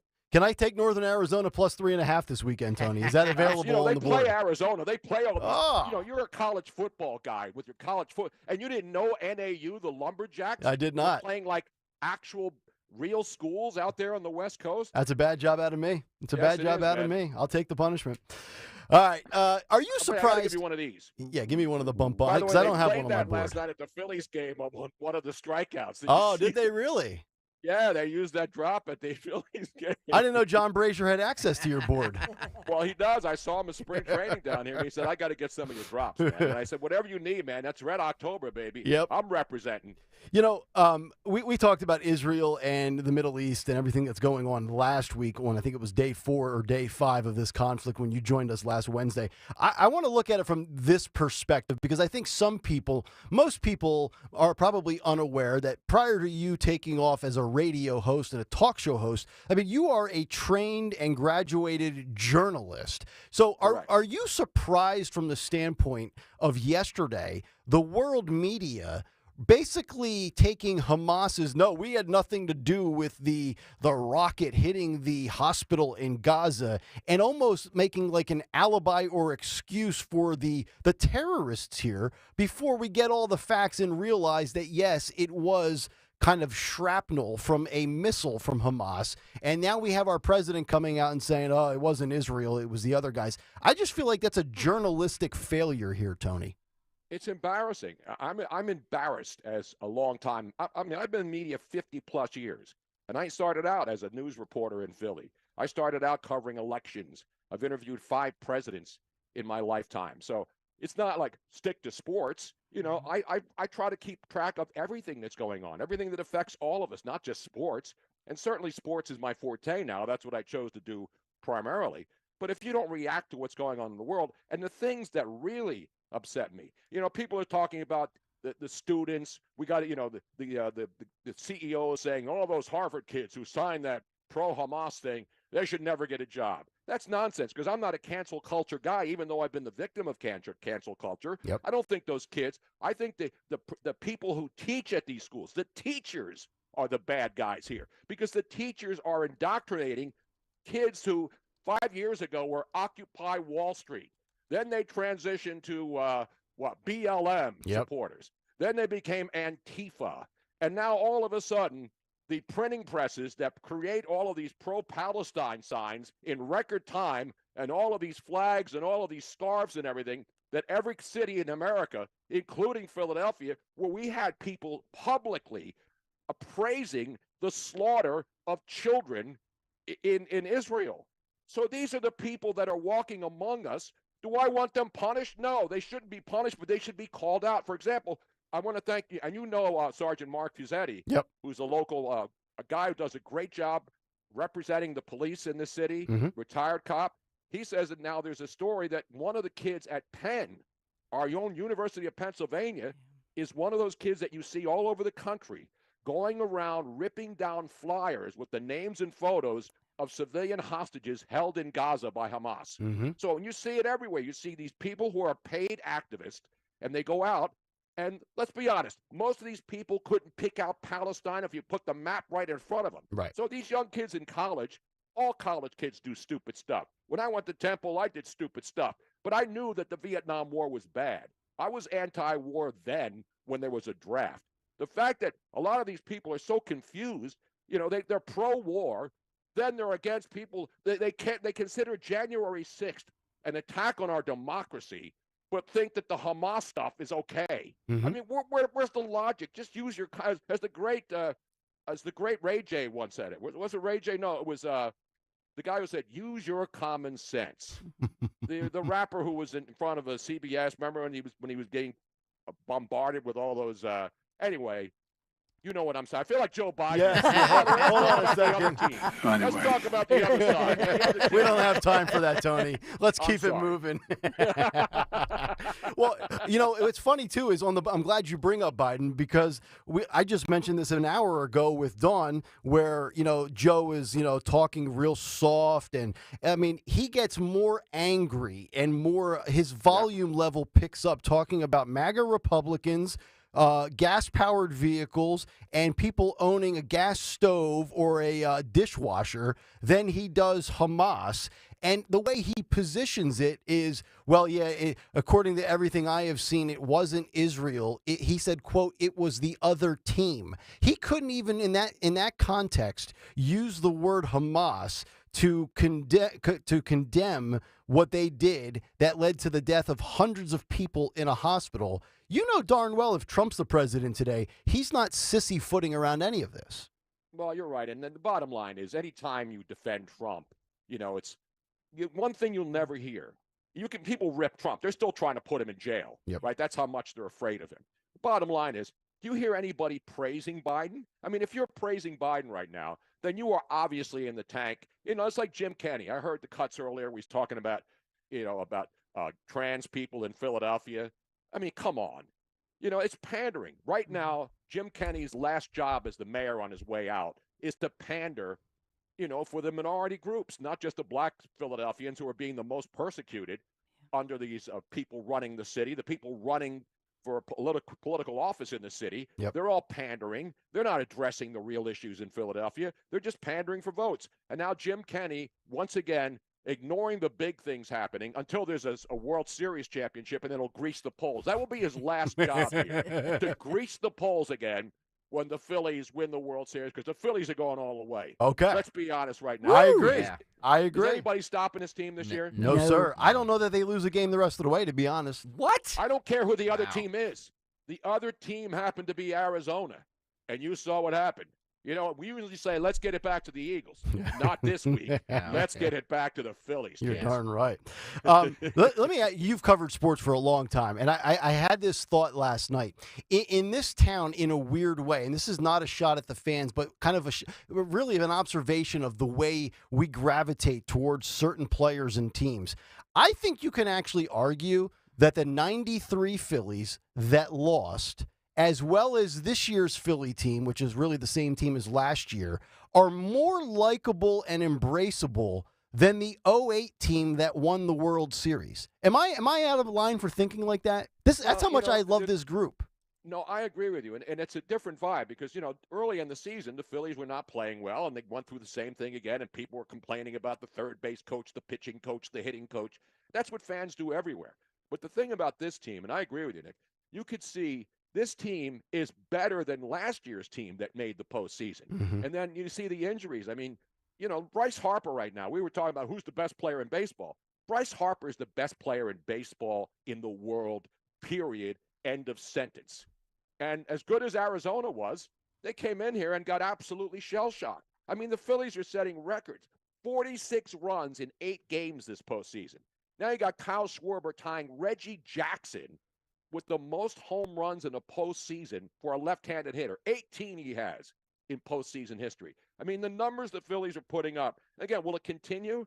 No, but you saw that the Diamondbacks are announcing that this kid, I don't know how he pronounces his name, P-F-A-A-A-A-A-D-T, Fat, not Fat Farm. Fat shaming? Remember the old Fat Farm gear? Did you ever own any of that? I did. I'm sure that I know. Did you really? I know Nick Hale was a Fat Farm guy, right? Back in 1999, man. That was the Tommy Hilfiger era. P-H-A-T, baby. Oh, my P-H-A-T. If you have any pictures of that, please, please post them somewhere. Ain't seen nothing yet. Yeah. I don't care who the Diamondbacks. They could run out Merrill Kelly, Merrill Reese, Merrill Lynch. I don't care who they run out there. The Phillies are winning this thing. I'm trying to think of a name of guys named Merrill. Yeah. There's not a lot of Merrills, right? No. There's a kid that pitched a kid. The 35-year-old guy pitched last night. The last thing on the Phillies is Jason Carilli or Camilli. Jason Camilli is a name you don't hear. Mm-hmm. He's the assistant hitting coach. And it's simple. Why are the Phillies playing so much better? It's called center cut. When you go to a restaurant, you want center cut pork chops. You go to the supermarket, center cut. That's what the Phillies have done. It's simple. Everybody talks about analytics and this. They know that pitchers in the postseason, their job is to go out there and throw a strike right away. And the Phillies, instead of waiting and taking pitches, they're jumping at the first pitch or the second pitch. And their percentage and their success rate on the first, second, even the fourth pitch has been phenomenal.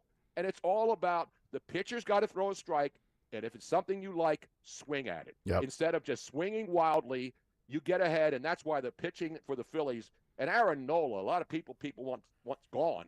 This guy, the Phillies' top 2 starters right now are not just pitchers; they're artistes. Yep. With the way they have the other team confused and not knowing what to do, this is the best pitching I've seen. And I go back to the '80 Phillies. All the teams that were good, they never really had this kind of a dynamic situation with guys who can hit the ball, guys, they struggle sometimes on defense, but they make up it with offense and pitching.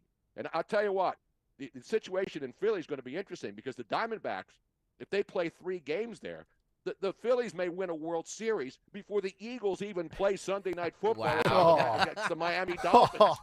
That's not a pie in the sky prediction. That's right. It's possible. Yep. If the Phillies win Game 3 tomorrow, they'll be up 3-0. And as you mentioned earlier about the tickets, you can get a ticket right there near the dugout for less than $100 in Arizona. That's right. So while their fans are rabid because they're playing well and they're a good success story after losing over 100 games just 2 years ago, the pressure's all on them. Yep. So if the Phillies win Game 3, what's the likelihood that Arizona's going to win 4 in a row? No. And if it goes Game 7, all right, I have it all broken down. If it goes to a 7th game, you know when that 7th game would be? Next Tuesday night. That's correct. Game 7 back here. Game 6 Monday back here. So they got Thursday tomorrow. It's Brandon Fact, P-F-A-A-D-T. Yeah. How would you pronounce that? Fat? Fat. Not Fatwa. That's going on over there in the Middle East. Yeah, no, it's Fat, I think. It's Fat, not Fatwa. No, you have a Fatwa not called Fatwa, on you. yeah. You better duck and cover. You know what I'm Exactly saying? right. Get under the desk like we used to do in elementary school when we were during the Cold War. Exactly I'll right. interject real quick. Wait, Robin has a Fat update? Yes. The DT in the end of the word usually would make it a Dutch name, which would mean a long A, so it would be fat. Fat. Fat. Okay. Fat. Interesting. Good to know. Fat. So the P it's like the Phillies. Yes. The more you know. Except completely different. Here on Kayal and Company. It's just like the Phillies, except not at all. This So Grammar Jar Thursday, moment 5:07 5:07 tomorrow. So tomorrow afternoon you got baseball. Oh, yeah. 5:07 p.m. our time. Yep. Game 3, and then Friday it's 8:07 Game 4. Yep. And so Nick won't be able to watch all those fringe college football games on Friday night. I won't be able to bet on because of Northern that. Arizona. What am I going to do with my life? I'll tell you what, though. I'm not going to bet on anything until we get this mess figured out with the House Republicans. I mean, you talk about being the opposite of the Phillies right now. The Republicans right now. I've already made my choice for Speaker. I was going to go Blaupunkt or Harman Kardon, and I went Harman Kardon. I mean, you can't go wrong when you go Harman Kardon over Blaupunkt. I mean, the Germans always make good stuff. Exactly right. As the great Vince Shlomo used to say on the Slap Chop commercial. The slap chop. I love that. Slap chop. Yes. Chop. You think? And by the way, Yeah. You were talking about the tush push. Yeah. Phillies are going to, or the Eagles are going to get a trademark or copyright. Brotherly shove. Well, I have breaking news from my friends in San Francisco. Oh, okay. I've been here now 17 years. Oh, no. Okay. State Senator Scott Wiener has already trademarked the tush push in San Francisco. Stop. Now that they've California. I'm not making this up. Uh-huh. Let me be clear. Yep. The age of consent in California will now be lowered to 14. I know. What? Wow. What? Yes. Sick. I mean, here's 14. instant reaction. You want to pound it, you can, and then do like a dry rub. It's from a cooking segment. Exactly. And now, listen, you do what you do in the privacy of your own home, but I don't want to see any tush pushes, out there in San Francisco in the middle of the street down in South of Market when I'm out there again. You know what I'm Age saying? of consent at 14? That's insane. Well, what do they think this is? Alabama? Arkansas? I mean, this is what happened like in the 60s in the steep South. Yeah. Now California, one of the most progressive states in the country. Oh, that's sick. Is making the age of consent 14. Oh, my Lord. Wow. Oh, God. You can't make this up. Sadly, it's fact. an outrage. It You know what I'm is. saying? Yeah, It it's is. And just remember one thing, Jim Kenny. Boys have a penis, girls have a vagina. Boom. End of story. And gender affirming care. You know what gender affirming is? What?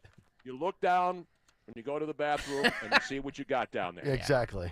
Then I just you- did that then in the you last affirm commercial. Your gender. Yep. There's no such thing as gender affirming care. Right. Mental health It's coddling. like saying abortion is female reproductive health. Is it? I don't think so. Again, I'm just trying to use common sense. I know it's Right. hard to use common sense in this day and age. That's what I use. Mhm. Common sense. There you go. All right, Tony Bruno joining us live, breaking it down as Wait, only he can every Wednesday. Kevin Pools on the YouTube chat says age of consent in PA is 13. Is that true? No way. Wait, repeat that again from Kevin? He says age of consent in PA is 13 with exceptions and with exceptions. With exceptions. Yeah, it's 16, isn't it?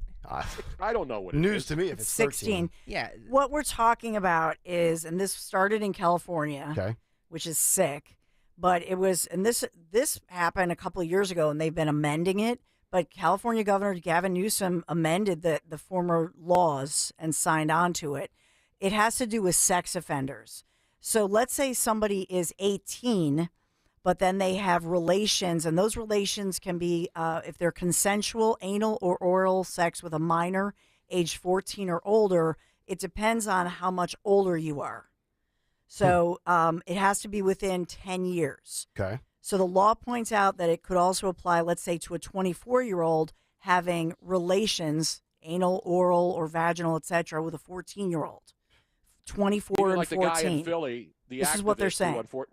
Right. You mean like the activist in Philadelphia, who was killed in his own home. But did they catch that suspect yet? Oh, it's a long story. Yeah. Yeah. I know it's a different story, but that was a situation where the young man was a minor. We're talking about the Apparently was liberal having journalist, sexual right? Relations. Yes. What's that? Talking about the liberal journalist. That's the story you're referencing here? Yes, exactly. Yeah. In Philadelphia, right there in the Pensport area. Not Pensport. That's where they were alleged to have a relationship since that when he was 15. Yeah, Right. yeah, exactly. Yes. Yeah, of drugs and all kinds of. Now, other Ken nonsense. John wants you to isolate Dawn saying anal. Come No, on, please, guys. come on. That's Jeez. not Come right. on, man. Ken John, get out of the chat. I was reading from the Thank you. California state, That's actually, right. That's what it says in their there. laws. Yes. It's just sick. Ridiculous.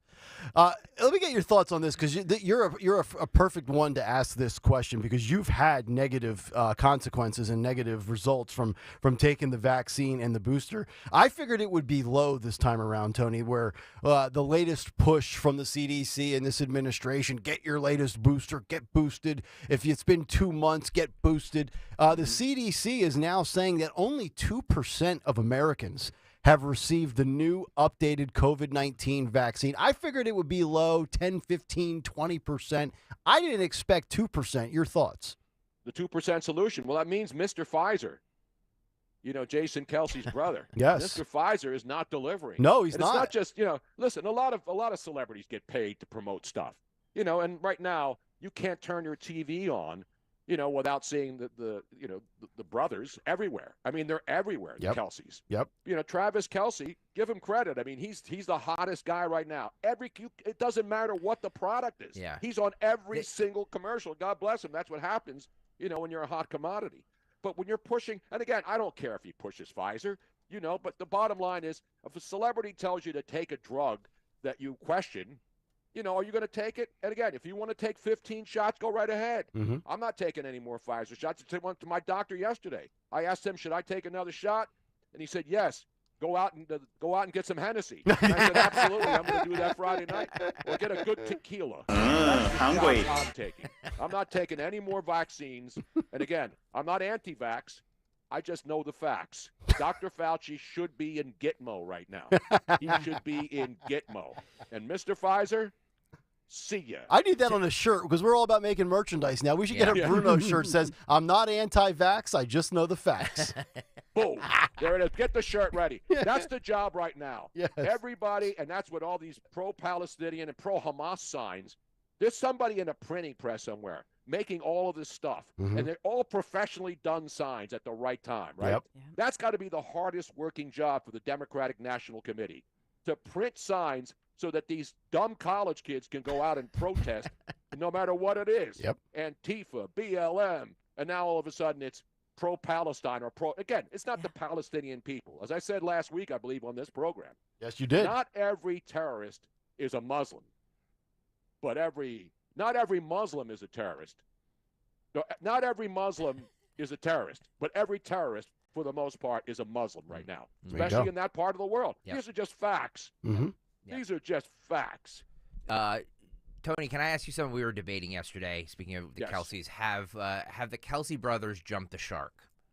Is it enough? Not yet. I don't think so. I mean, because it's popular. I mean, it's a national thing. They got their own documentary. Yeah. Listen, I'm happy for the guys. I'm happy for two basically Cincinnati guys Centers in the National Football League don't have their own shows or their own endorsement deals. So I have no problem with it. I believe Jason Kelsey is a real Philadelphia guy. Oh, yeah. I don't think he's putting it on. The fans can see it. They can see the athletes in the city who really care. And we see athletes who didn't care and then find out after a while that if you care and the fans see it and you don't rip the city, they're going to love you. Mm-hmm. Now, the one thing that really bugs me about the national broadcast is that people hate. It's funny. People don't like the local Philly broadcasters. For Tom McCarthy, who I think does a terrific job, and he can do anything. He's on national stuff. Yep. They don't like Tom McCarthy when he does the Phillies on TV. Mm-hmm. Yet, when TBS has it, and they have their teams, I think the TBS guy, now a lot of people hate Ron Darling, and he took a shot at the Phillies. I heard that, yes. When they showed Santa Claus, Oh, I know. and then they were going to a break, and he snuck in and said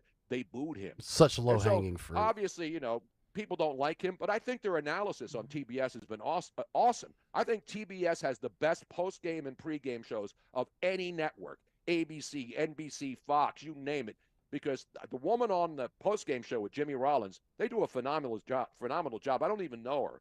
Did you watch the post-game last night? No, I didn't even see the end of the game. I went to bed. I went to bed when it was like 5 or 6-0. I mean, this game's over. Are you not a 4-for-4 guy or a 5-for-5 No, guy? I'm a 4:15 alarm guy. So I had to get some sleep. I'm like, I'm out. It's no longer my job to watch this from beginning to end. That's a different lifetime. I'm watching this from obviously I'm a Phillies fan. Yep. I think the guys on TBS have been giving the Phillies fans, the Phillies players, their just desserts. Nobody's rooting for, they want a good series, but this notion that the announcers are anti-Philly. Yep.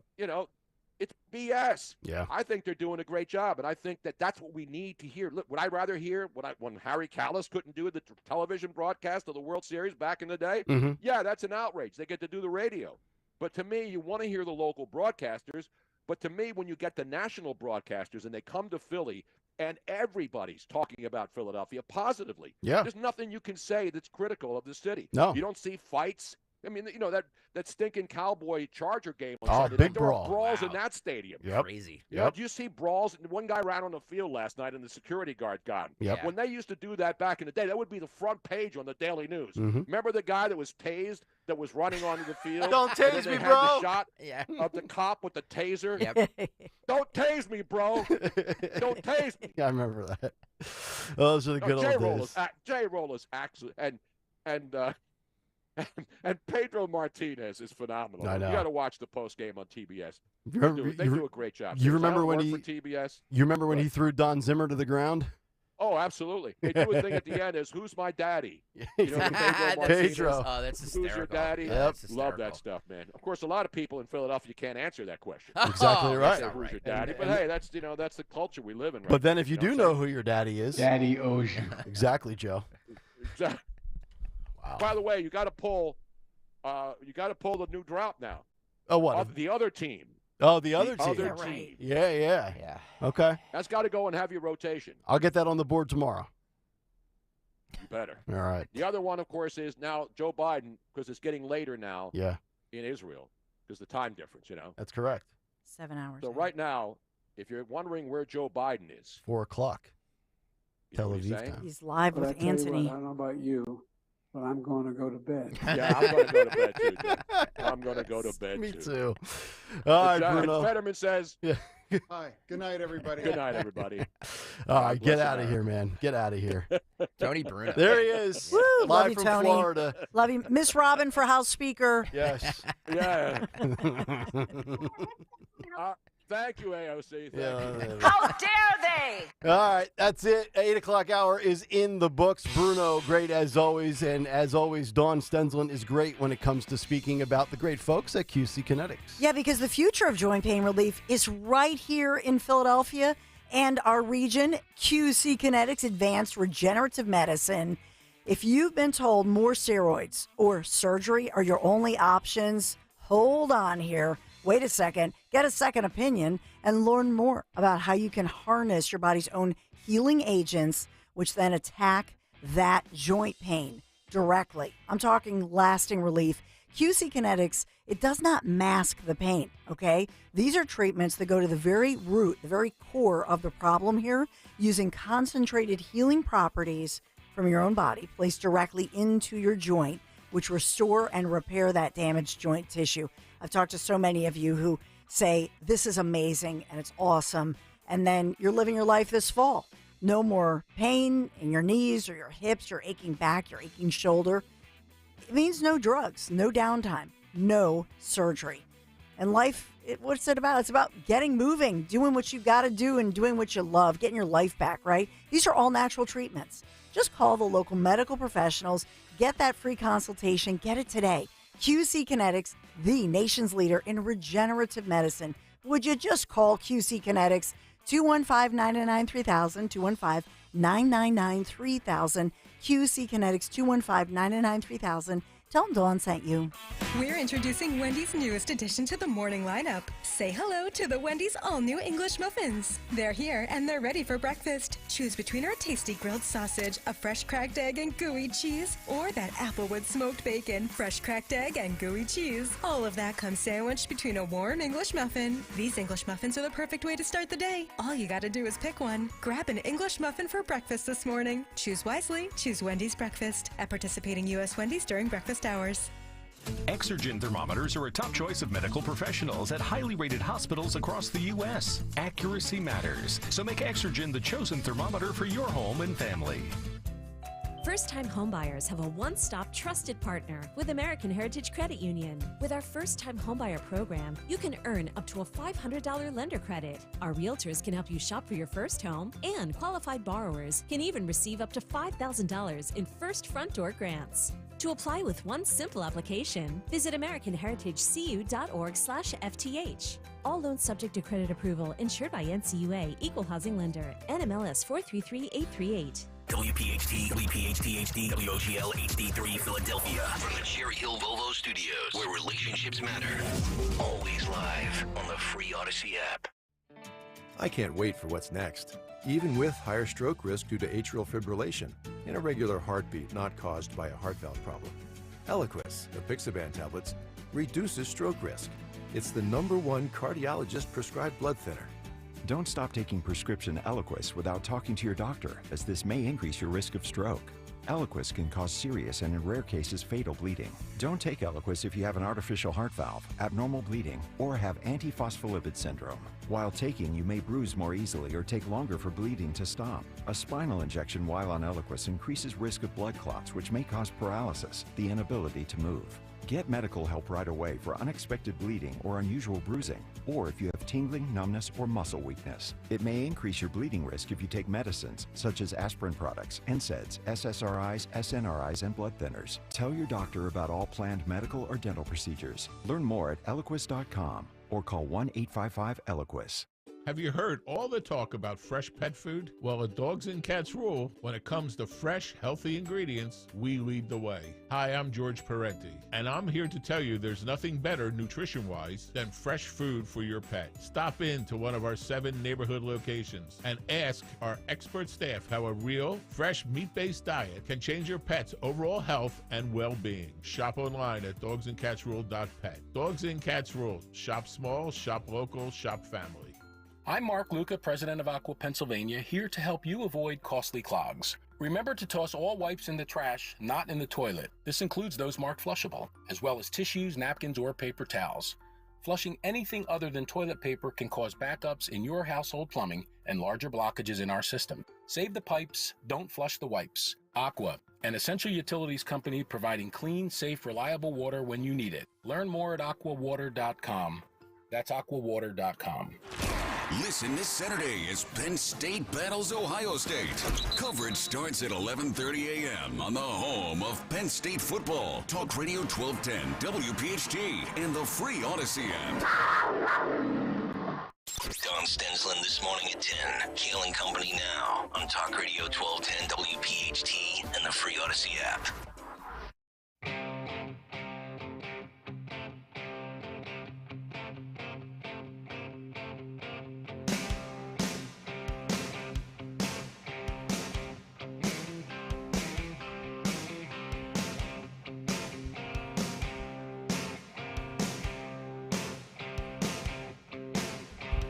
Times are getting hard for you, little girl. I'm a humming and a strumming all over God's world. 9:05, Kayal and Company, as we continue live here on a Wednesday morning. Nick, Dawn, and Greg, Talk Radio 1210, WPHT. You can get us on the free Odyssey app. Watch us live on YouTube. Dawn's Big Three coming up in 10 minutes. So we'll get to that around 9:15. The morning mystery movie clip at 9:20. Part 2 of the cut sheet. What's on tap for the Dawn Show and Who Won Twitter today. All still on the way. If you missed the show this morning, by the way, great stuff out of Tony Bruno. Opened up this morning with a big take talking about all of the anti-Semitic yet pro-Hamas, pro-Palestinian commentary coming from all of our institutions across America, specifically colleges and universities. Also a very big day today with Congress, with Jim Jordan failing to reach 217 votes yesterday. 20 Republicans not in support of him. We know he has to get to 217. He only got to 200 yesterday. It was a complete sweep for the Dems with minority speaker leader Hakeem Jeffries, where he got all 212 votes. Sorry, as I get all choked up here. I was having some blueberries during the break. And then also, we've focused a lot on the media's coverage, the failure of journalism, the media malpractice and rush to judgment on yesterday's incident in Gaza with the hospital that was hit. And we had a couple of hundred innocent casualties, innocent civilians that died yesterday. Tensions, as they say, are mounting. Joe Biden in Israel today. He was just sitting down. He, Anthony Blinken, Benjamin Netanyahu, and others. So I know that Dawn will have some of that coming up in her show at 10 o'clock this morning. But I want to point these two stories out, and this falls under the umbrella of, free speech and your comments and your posts in regards to Israel and Hamas. And they are two totally different stories where both people, regardless of their opinion, were fired. So let me start with the New York City doctor who was fired over a pro-Hamas post cheering Israelis getting, quote, a taste of their own medicine.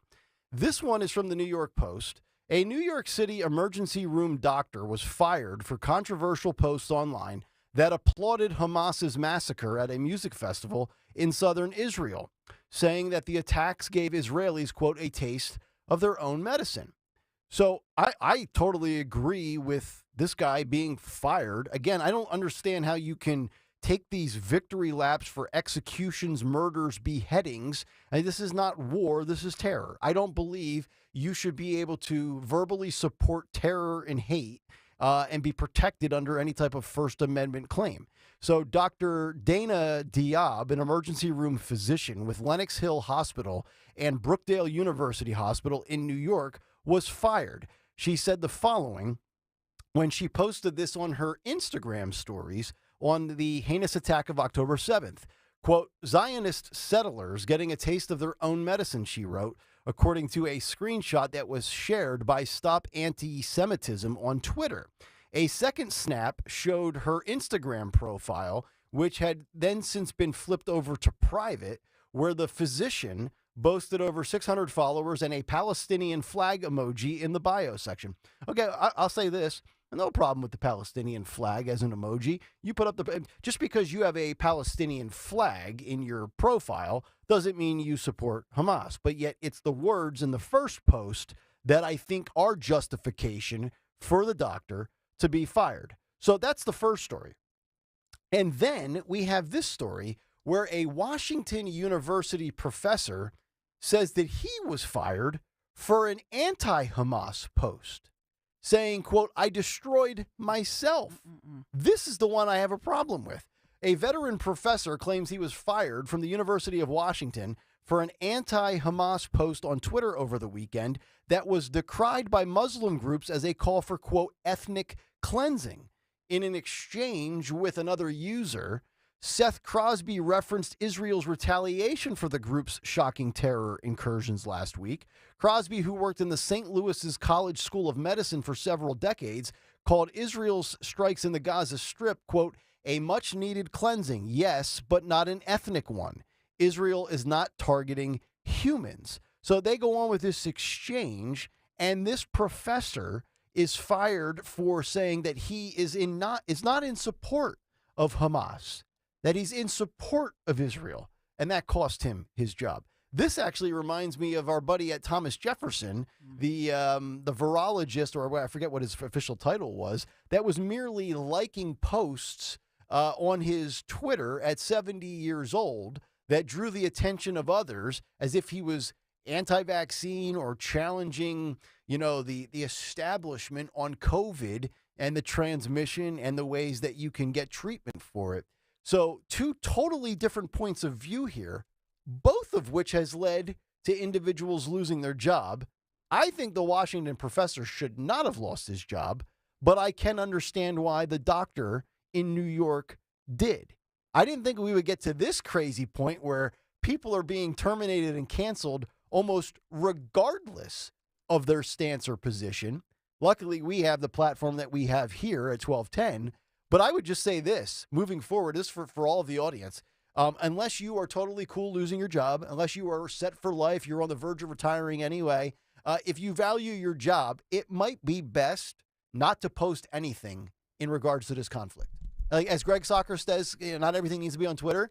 Like, maybe take Stalker's advice, because apparently you could lose your job just for commenting on this situation at all. It's a good lesson in life for everybody. It is. It really is. And when I mean everybody, Uh-oh. I mean everybody. Not everything needs to be on Twitter. Oh, here we go. No, I'm just saying. How many people have we seen lose jobs because of stupid stuff? God, I want to curse so bad. Stupid stuff they put up on Twitter. Do you a legit question here for all of us? Do you think we will, it's 2023. Social media is not new. Okay, lessons might not have been learned by individuals, but are we ever going to get to the point where, as long as you're not saying something that is so obviously hate speech, that you will not be reprimanded for what you, because honestly, what I feel is true, and this even goes to me here on this show. I think there are things that are taken the wrong way. For some reason, when people see a post, it just hits differently. It does, yes. Than somebody speaking. Yes, it does. So it's like, I could say this right now on the air, but if I take this to Twitter, it doesn't resonate the same way, or it's misinterpreted. I don't know that we're ever going to get past that, which I think is a real shame in this country, to be completely honest. That people have to live in fear of somebody doesn't agree with them on something is stupid. And trust me, like I've said on the show, yes, I'm on Twitter too much, but if I wasn't in media, so to speak, like I don't claim to be a journalist, just an opinionist. Like if I wasn't in this profession, honest to God, I swear I would not be on Twitter. I would not waste my time with that stinking app. I want to be off of it, but it's somewhat part of the job responsibility to have a presence. It's not, though. It's not. It's not. Not at all. No. So all right, let me ask you this. So if I delete my Twitter today, you will never say a word about it. If both of you deleted your your Twitter apps today, nothing would change on this show. Okay. I guarantee it. Okay. Nothing would change on this show. So you're basically asking us to castrate our social media. No, just tuck it. Oh, tuck it. Yes, tuck your tweets. Tuck your I'm tweets. Not a tucker. I'm just looking like we'll do it live. Like in the last 15 hours, Nick, you posted 20 times. Like we don't need that. No. I think one thing you're gonna do is going to get you in some sort of trouble. I can almost guarantee it. The odds are far more likely that you're gonna post something that I'm gonna have to call you up one day and be like, dude, what are you doing? You can't post this stuff. We taking notes, folks? I'm just saying. No, it's not worth it to me. I'm not. I know you're not joking. I know you're serious. It's not worth it to me. What's worth it to me? I will defend you, Dawn, Rich, Dom, to the 10th degree if you say something on this air that somebody deems offensive, because we're having conversations on this radio station. And some of the opinions might not be popular, but they're ours. Mm-hmm. But if one of you tweets something, it's just indefensible. It's just indefensible. So I didn't mean to make this into a anti-Twitter statement. No, but yes, fine. people need to not put every thought they have in their dumb brains on Twitter. There's no reason for it. It fills Twitter and social media and Facebook and all that just with nonsense. It does. Mm-hmm. Yeah, but it's odd though that all these companies they demand to have a social media presence. So that's the thing that is conflicting when we talk about anybody in any okay, here's the thing. I would say if you're a doctor, and this is kind of the stick to sports discussion. When you're a sports guy, yeah, you're never going, and it's happened in this city. There have legitimately been hosts that have become so, I'm talking about sports hosts, that became so obsessed with politics and social justice that it ultimately alienated their audience, their ratings went down, and they ultimately lost their job. So I understand that. And I also understand, as bad as I feel for these doctors and these individuals and these professors, but the reality is, with all due respect to the doctor, you're in medicine. Nobody cares. It's not your lane. You could certainly believe what you want. And I'm almost in favor of saying you should be able to share it. But when you go so far out of your area of expertise, so to speak, and I'm not even saying I'm a political expert. I'm just a radio expert. That's all I claim to be. Yes. I don't claim to be the king of politics. I just know the science of winning in radio, as the results show. But that's neither here nor there. But some of these individuals, dude, if you're I don't know what level of medicine or what field this guy practices, but if you lose your job in medicine, and I know doctors make a ton of money, and if you're smart, you're going to be set for life. But I don't even know the age of this guy. This guy could be 48 years old, could have been making $700,000 a year as a gynecologist or something, and now he's out of his job or whatever hospital employed him because he shared his thoughts on Middle East policy. Kind of a dumb idea. Sid Weiss writes, bye-bye, who on Twitter? No, I'm not saying that the listeners, you guys, the audience can tweet all you want. I want the listeners to tweet. Yes, I want everybody out there who's listening right now to tweet at us. I want them to comment on Facebook. I want them to comment on YouTube. I want them to comment on Instagram. It's how we communicate with the audience because we don't take a ton of calls. So, so that's how we communicate with the audience. Yeah, yes, you guys tweet as much as you want to. I love it. Yeah. Keep them coming. Keep the criticism, whatever's coming. I'm just talking about my people. Right. Use people. My people. The Utes. Well, I'm the Ute of the station. But. Are you paying attention to me, Dawn? I am. Okay. Dawn checked you out. She's done with you. No, I'm just. She's got the big three coming up. She's got to lock in. Actually, we have to get to that right now. We got the morning mystery movie clip in about 4 or 5 minutes. But let's find out what's going on in the world of news. For that, we give you Dawn Stensland. It's the Big 3 at 9 on Kayal and Company. Yeah, we got the Big 3 at 9. We have a lot of breaking news this morning for sure. Just moments ago, we see protests raging outside the U.S. Embassy and erupting in the region, especially in Beirut, Lebanon. So those are the latest protests happening as President Joe Biden is there. He's in Tel Aviv today in a show of support for Israel by the USA and vowing to eliminate Hamas in the aftermath of the Islamic militant group's brutal attacks there. So in question this morning is who is taking responsibility for that deadly blast at the Baptist Hospital, their Christian-run medical complex in central Gaza City. This killed an estimated 500 people. That death toll continues to rise through the morning, including some very experienced and treasured doctors who are so needed. So Israel continues to release other, and this has gone viral, video evidence, audio evidence. They claim that, in fact, these were terrorists, the Palestinian Islamic Jihad, not Hamas. So that claim from Israel, obviously from Hamas, we heard yesterday that they were saying, no, this was Israel doing this. And the Israelis say, we have video, we have drones up, we have video everywhere, and we will prove to you and provide tangible evidence we would never have done this. So that's the latest happening overseas. We also we've talked about the House speakership today, 11 a.m. We expect that they may be voting again for the House Speaker. They didn't get her done yesterday with Jim Jordan not quite making those votes. We've told you earlier, Congressman Mike Kelly, Pennsylvania, only Republican here to vote against Jim Jordan on the first vote for Speaker of the House Tuesday. But as Greg Stocker says, but now there are reports that actually they just may do a Goldilocks approach and say, well, maybe we'll just settle for a seat warmer.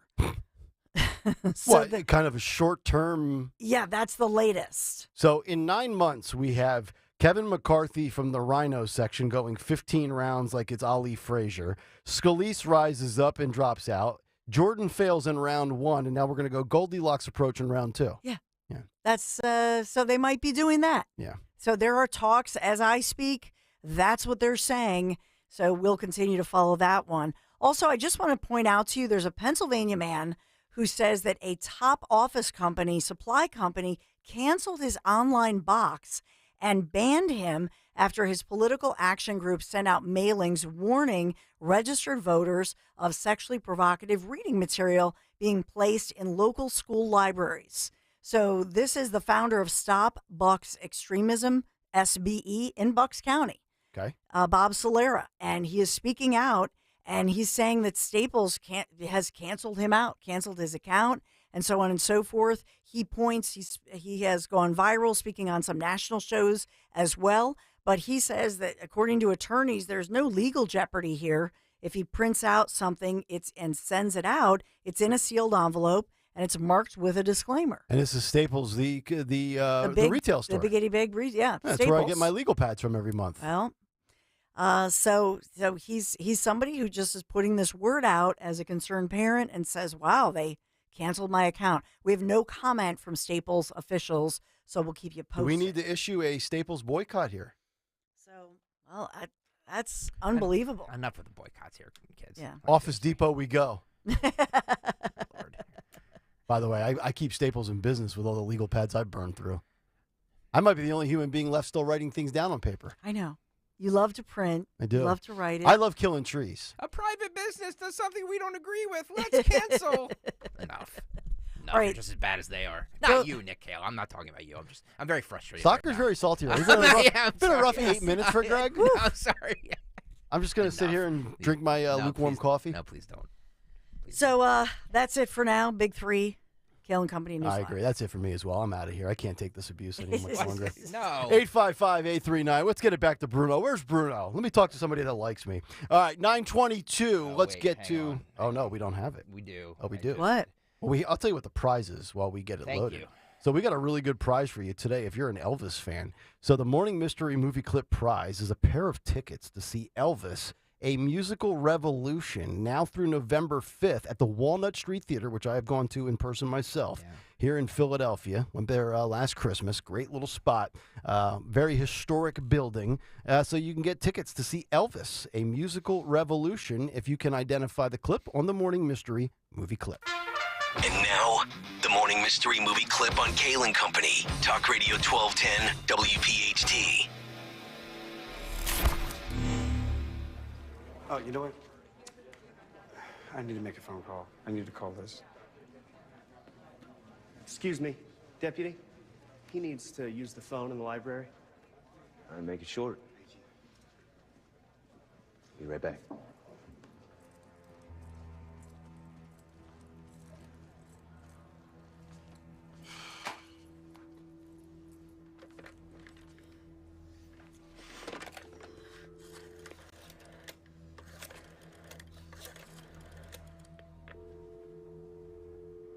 Hey. I'm good. How are you? Think you know what it is?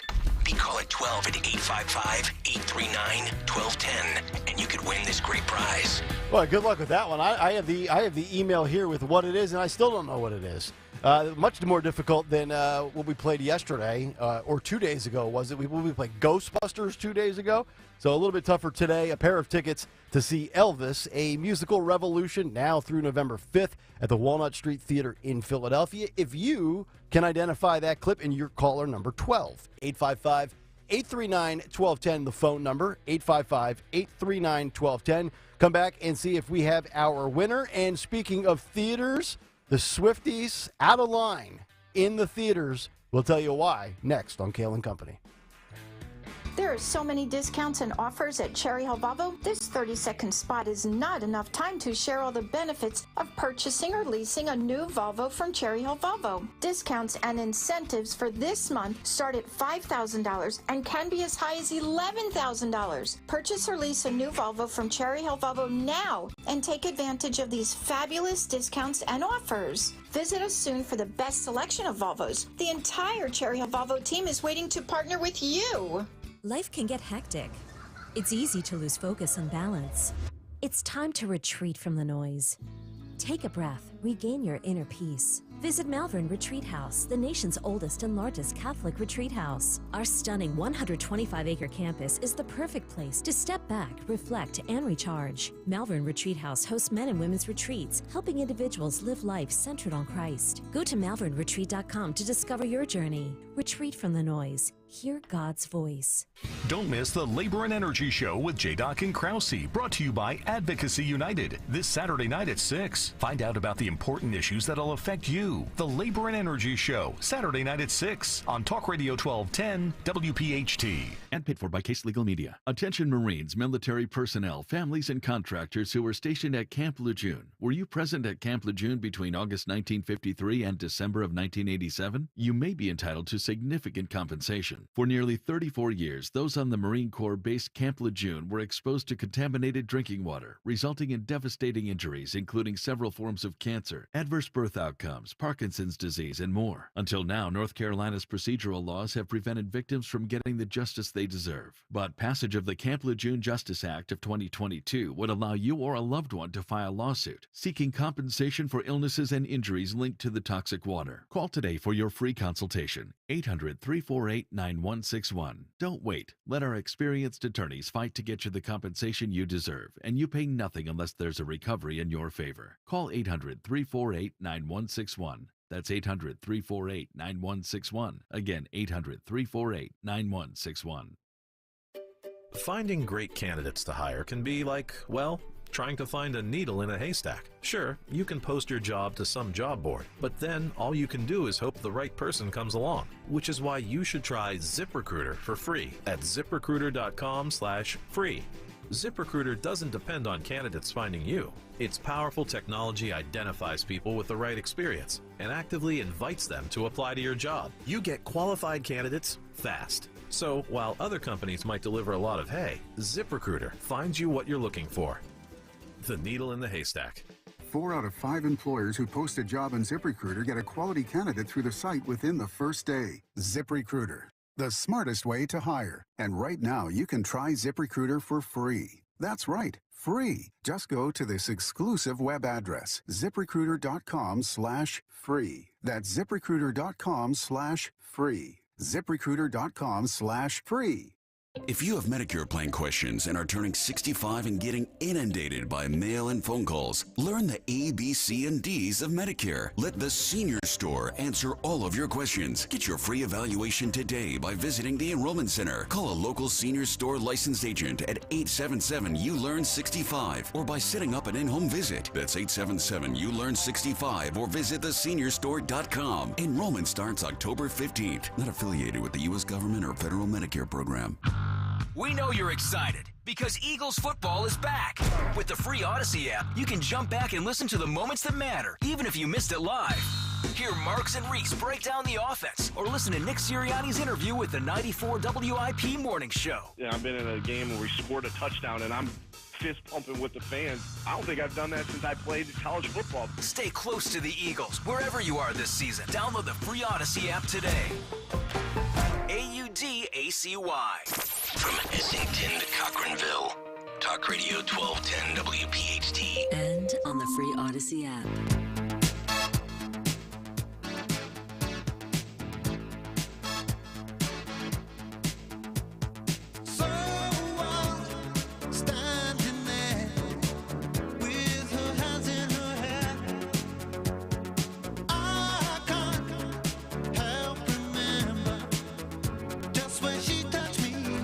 Kayal Company, 9:30, live on a Wednesday morning.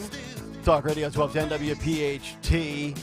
The latest in the world of movie theater etiquette in just a moment. But speaking of movies, I thought this was a difficult one. Yeah. Not that I'm some movie aficionado, but nobody was able to identify that clip for the tickets to see Elvis at the Walnut Street Theater. So I think we have some issues here where Okay. I don't know if Anthony might be prepping for Dawn Show, so I don't want to bother him. But Anthony, if you're by a mic, did you make this one hard because yesterday was so easy? Yeah, I don't know. Yeah, he's incognito. But that's usually the bounce back. Anytime you go too easy, you go too hard. Anytime you go too hard, you go softer. Sometimes you maybe use a dry rub or whatever when you're done pounding it, as Dawn has said in the past. But we will give it to you one more time, and then we'll move on. I will say this. Yeah. It is the 35th birthday of one of the actors in this clip. So let's take a listen one more time. Let's do it. Oh, you know what? I need to make a phone call. I need to call this. Excuse me, deputy. He needs to use the phone in the library. Make it short. Be right back.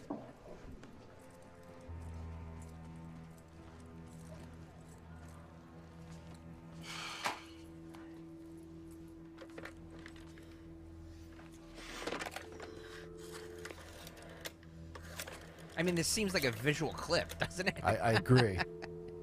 Without the visual provided on YouTube. I'm good. How are you? It's a tough one. Think you know what it is? Be call at 12 at 855-839-1210, and you could win this great prize. You don't need to be just call in if you have the answer. Anthony, what's the hint? It was one of the top streaming movies on Netflix in 2019, and it is the movie star's birthday today. Okay. 2019 Netflix success, pre-pandemic 35th birthday. And once I give the name of the actor, you're going to realize it's a big name. But I personally do not know this movie because I'm not a Netflix binge watcher. This is what happens. Every time it's too hard or it's too easy. It's a thankless job. You're towing that line. Thankless job. I got it. Yeah. I'm with you. It's like being a police officer. You never get the credit you deserve. 855-839-1210. Anywho, before we get to part 2 of the cut sheet, you saw this from the Hollywood Reporter in regards to the Swifties and her concert movie that came out in theaters last Friday. I took my daughters and ex-wife to the one in Plymouth meeting. We saw the 10 o'clock show. I did not experience this myself, but certainly others have. And here's the story. So Taylor Swift and her Eras Tour, which is already the top grossing concert film of all time domestically, spurred a lot of social media debate over the weekend surrounding etiquette for moviegoers. Among the viral posts on the topic was a video shared with Twitter showing footage of Swift performing the song Marjorie as attendees in the movie theater sing, shine their phone flashlights from the seats, and dance in between the screen and the front row down on the baseline floor of the theater. Now, this did not occur at the theater I went to in the showing I saw, but I would argue, and let me actually give you a few other posts before I give my comments. Quote, I'm at the worst screening ever, the original poster captioned with the video. Can't even hear Taylor sing. A different poster on Twitter said they had trouble hearing Swift at all in the screening they attended and added, people were so disrespectful, like there were some that actually were kicked out of the room because they were being so rude. They completely ruined a lot of people's experience there. A third individual posted on the platform that moviegoers would be well advised to expect a concert-like experience because as a theater experience, it's horrible, the user wrote. Expect dancing, standing up in chairs, screaming and singing along. She made this for her hardcore fans. And that's my view on this. Correct. Like if you're going to a movie theater to watch a concert that is rebroadcasted in movie theater form, you have to expect people that are hardcore aficionados and fans and devotees of whoever's performing to expect them to act like they're taking in the movie, the concert experience that they probably couldn't afford to go to in real life. Now, I didn't see that. Like everybody was just sitting there in the theater. There might have been a few people that were singing, but my daughters were singing, so I couldn't really hear anybody else. but there was nobody like waving their flashlight on their phone or standing up and, or like raving in a mosh pit, so to speak. But if that happens for this, I get it. You're not going to see Titanic.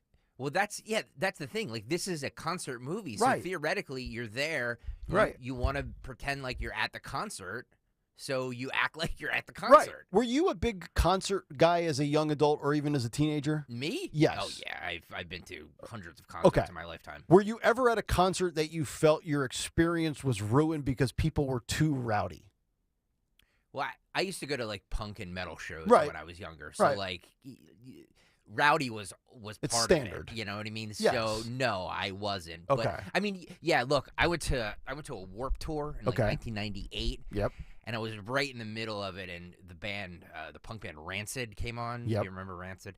And, like, the entire place just shifted to one side and then shifted to another. Like, you felt like you couldn't move. It was kind of a weird feeling, Mm-hmm. like, oh my God, I'm gonna get trapped in here. Yep. But that's also the experience you go for sometimes. Right. So What yeah. was the Family Values tour in the late 90s? was, yeah. That like the Limp Bizkit and things like that? I had tickets to go to that. I forget what came up, and I never ended up going. But two of my buddies went, and they said that it was the worst experience they ever had. They said it was like being in the 700 level of the Vet for an old school Eagles game and I'm like, dude, you have to understand the environment you're stepping into, though. Well, I mean, they just released a documentary on Woodstock '99 and how much of an S show that was. Yeah. So yeah, I mean, yeah, you can have festivals or concerts that are really bad experiences. But getting back to this movie situation, I would assume that if you're going to see a concert movie, right, people are going to be singing along, you're not just going to sit there and watch it, That's right? correct. I don't know. Yeah, that's correct. So I was kind of a little surprised, but then again, everybody always complains about something on social media. So there you have it. All right, I think we have our winner here. Let me bring in Tim in Palmyra, New Jersey. Tim, you're on Talk Radio 1210. Hey, how you doing? Hey, Timmy, what was the clip we played for you, sir? It was extremely wicked, shockingly evil, and vile. Wow. Wow. I've never heard of that. I've never seen it once, but that's a No. good pull by you, and you have the Elvis tickets at the Walnut Street Theater. Wow. Awesome. Thank you. Thank you. Whose birthday is it? Zach. Zac Efron. Yeah, That's what the clue did it for me. Yep. Oh, wow, Tim. Yeah, he's 35 today. My God. So nice work out of Tim. Good for you. He bails out Dorenzo at the last minute. By the way, you get half the points, Dorenzo, when we have to run the video and the audio back a second time. You don't get the full points. What did you just say, Anthony, here? It's the what? It's the Ted Bundy? It's the Ted Bundy biopic. Yeah. Oh, okay. Netflix 2019. All right, there you go. So congratulations to Tim, and he's got the Elvis tickets good through November 5th at the Walnut Street Theater. All right, 9:38 Wednesday morning. Let's get to what's on the cut sheet, part 2. What's on the cut sheet? Part 2. What's on the cut sheet, part 2 is sponsored by Holland Floor Covering. Holland Floor Covering is the region's premier flooring dealer, family operated for over 50 years, providing exceptional service and professional installation. Visit their 2 showrooms in Wayne and Newtown. No charge samples, no obligation estimates. Learn more at hollandfloor.com. That's Holland, HOLLAND, floor.com. hollandfloor.com. Don't forget to tell them you heard about them on 1210 WPHT Kayal and Company. We all know college is a scam, right? Yeah. Would you like to hear a 24-year-old, almost 25, who finally discovers that the degree that she got might not have been worth it? It's worthless paper. And the debt that she received from getting such degree might not be worth it. Yep. She has a little viral meltdown in a car that this was posted on TikTok, and about how she's making more as a waitress than she can making. I think she has a marketing degree or something. Oh, yeah, worthless. Here's that audio. I have a bone to pick with America, so I'm headed to my serving job. I hate it. I hate it. Tell me why I make more money serving. I have my literal business marketing degree that put me in a cute $80,000 in debt. Mm-hmm. And I make more serving sushi rolls because I've been applying to marketing jobs for weeks now, and the pay cut is insane. And do both. But the jobs that are like a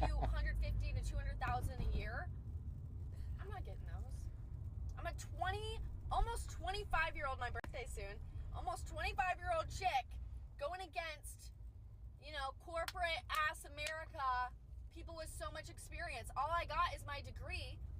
People say, get your degree, but then they don't talk about how you need experience. The degree was the experience. No, it wasn't. Nope. No, it wasn't, you dope.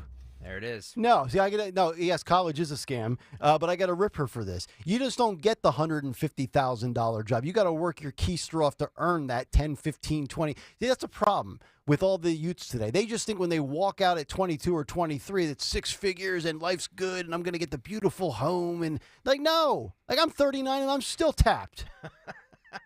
I'm tired of these kids. I hate them all. No, stop. But Dorenzo thinks that he can top that meltdown.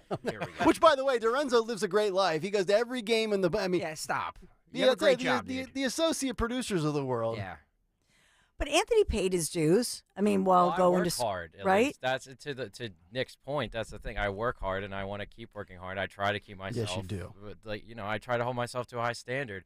But I think, to her point, this keeping up with the Joneses mentality that we all need to go to college, we all need to do this, and you better get a business marketing degree and X, Y, and Z, when nobody's really focused on making those connections, talking to someone you'd want to work with, go shadow someone, get into the field, do something part-time, all this stuff that you're actually supposed to do that will help you instead of focusing on, oh, let's just do, check these boxes that they tell me to at college, and I'll be as good as everyone else, and I'll immediately get a great job. Like, that's just not how life works. Nope. But Anthony, how many different jobs do you work even now? You have a full-time job, but you still do other things even now. Yeah. And you're in a huge media market, but you left here, went to a smaller market for a bigger position. Yeah. Which a lot of times is like the master's degree that you earn in real-time experience. How many jobs, even now, Anthony, you do other things to supplement your experience and your income, right? Oh yeah, absolutely. I mean, I'm always looking to continually. I mean, anything that could keep that needle moving, because, like you said, and especially in media, you got to keep kind of pushing forward. I mean, look, later today, Anthony will be out in Kensington slinging rock. He's always trying to make money. Yeah, that's my side gig. Yeah. But no, to your point about going to a smaller market like Dorenzo did, I had to do the same thing 5 years ago. I had to go to Nashville, Tennessee, and then work my way back up to Atlanta, and then work my way back up to Philadelphia after having been in Philadelphia for 7 years. And my first 2 jobs out of college, I got a part-time radio producing job in a sports station in the Lehigh Valley. And when I was thinking it was going to be about $30,000 a year. They offered me the job. It was $6.50 an hour. I almost puked out of my nostrils. I'm sorry. I was like, wait a minute. laugh. I was like, no, Sorry. I graduated college. From Temple. Yeah, and my buddies that You were. sounded like that girl. Yes. Yes, exactly. Well, Dawn, what was your point about her doing both? Do both. I mean, I've done that. I've done that for years. Even now, I do other gigs. So, if you're a server, fine. Get a lower level. Get in with a company where you want to work is in your marketing field. Work and then do the serving job by night or by weekend. But that's just it. She doesn't have. Anthony talked about all the gigs. We've all done all of that, right? Mm-hmm. She doesn't want to work even 8 hours. She doesn't let want to work alone nights 12. or weekends or No. holidays. No. She has this sense of, I'm the queen. I've arrived. I got my degree. Now gimme. Right, Ann? Victim mentality. I think that's just generally the problem. And I don't care what age you are. We have just totally drilled in this victim mentality. Everyone has an issue that no one else can relate to. Yep. And I'm the victim out of everyone. And We let's- can't keep doing that. And let's post about it on social media. Yep. If I was ever asked to speak at a college about like media or sports talk or news talk or whatever, I would legitimately tell every kid in 18 to 22, just like have it branded into your brain right now. Just expect to make no money in your 20s. Yep. Like you could be out of college for 6 years at 28. Chances are, unless you get incredibly lucky or you're just in the 1% of super talented broadcasters or you went to Syracuse, you're going to make no money.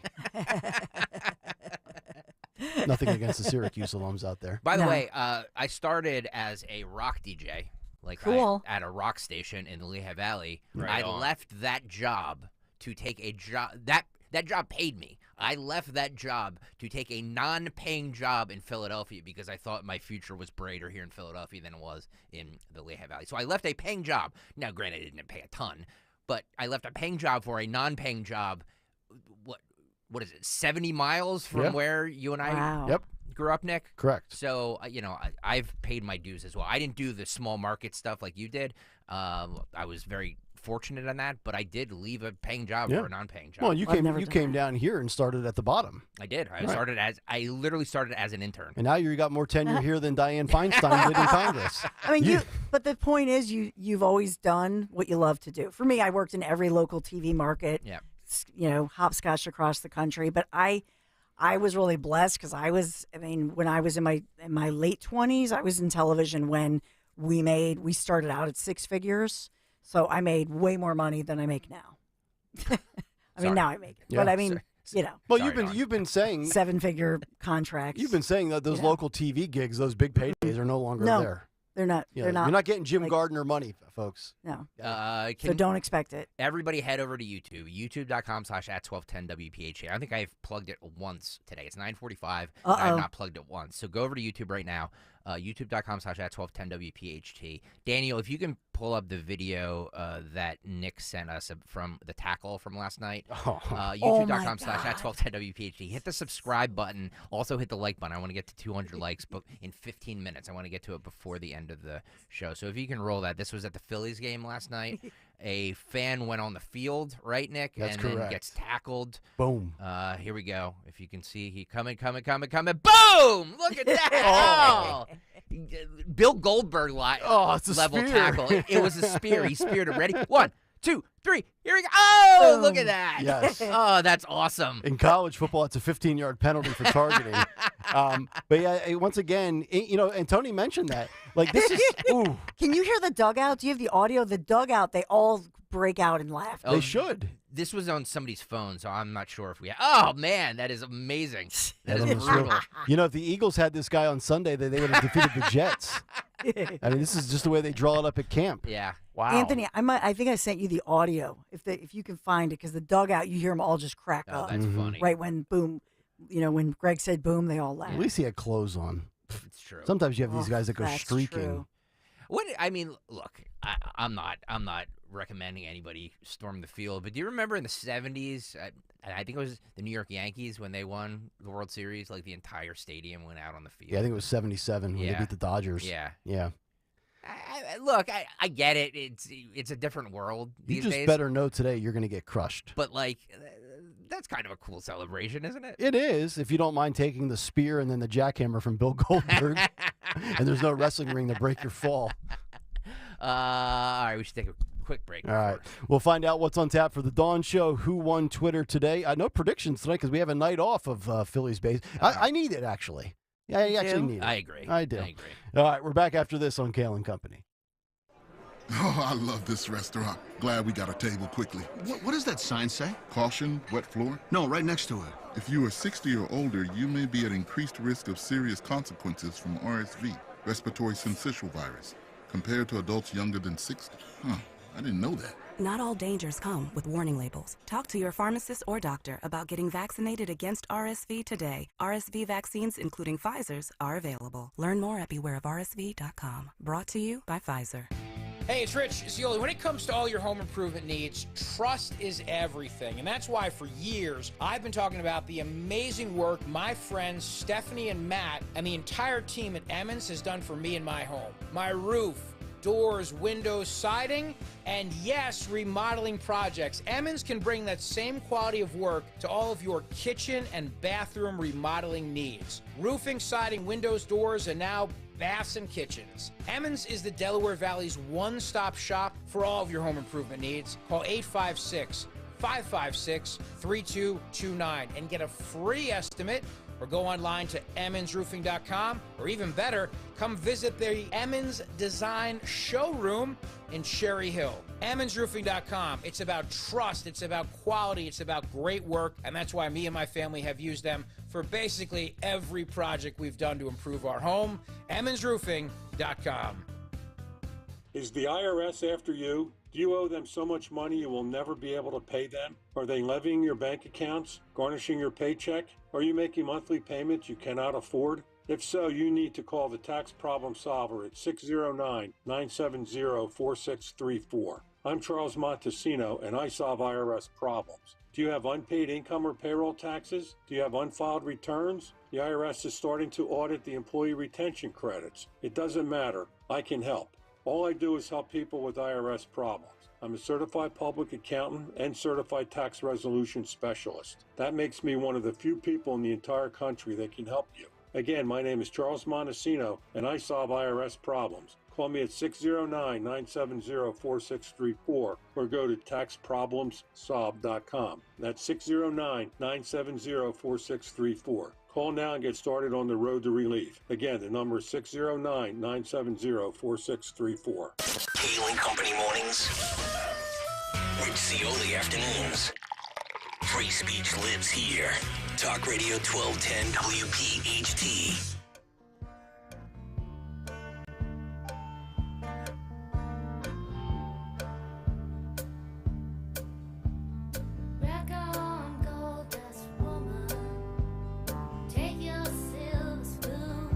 Kayal and Company.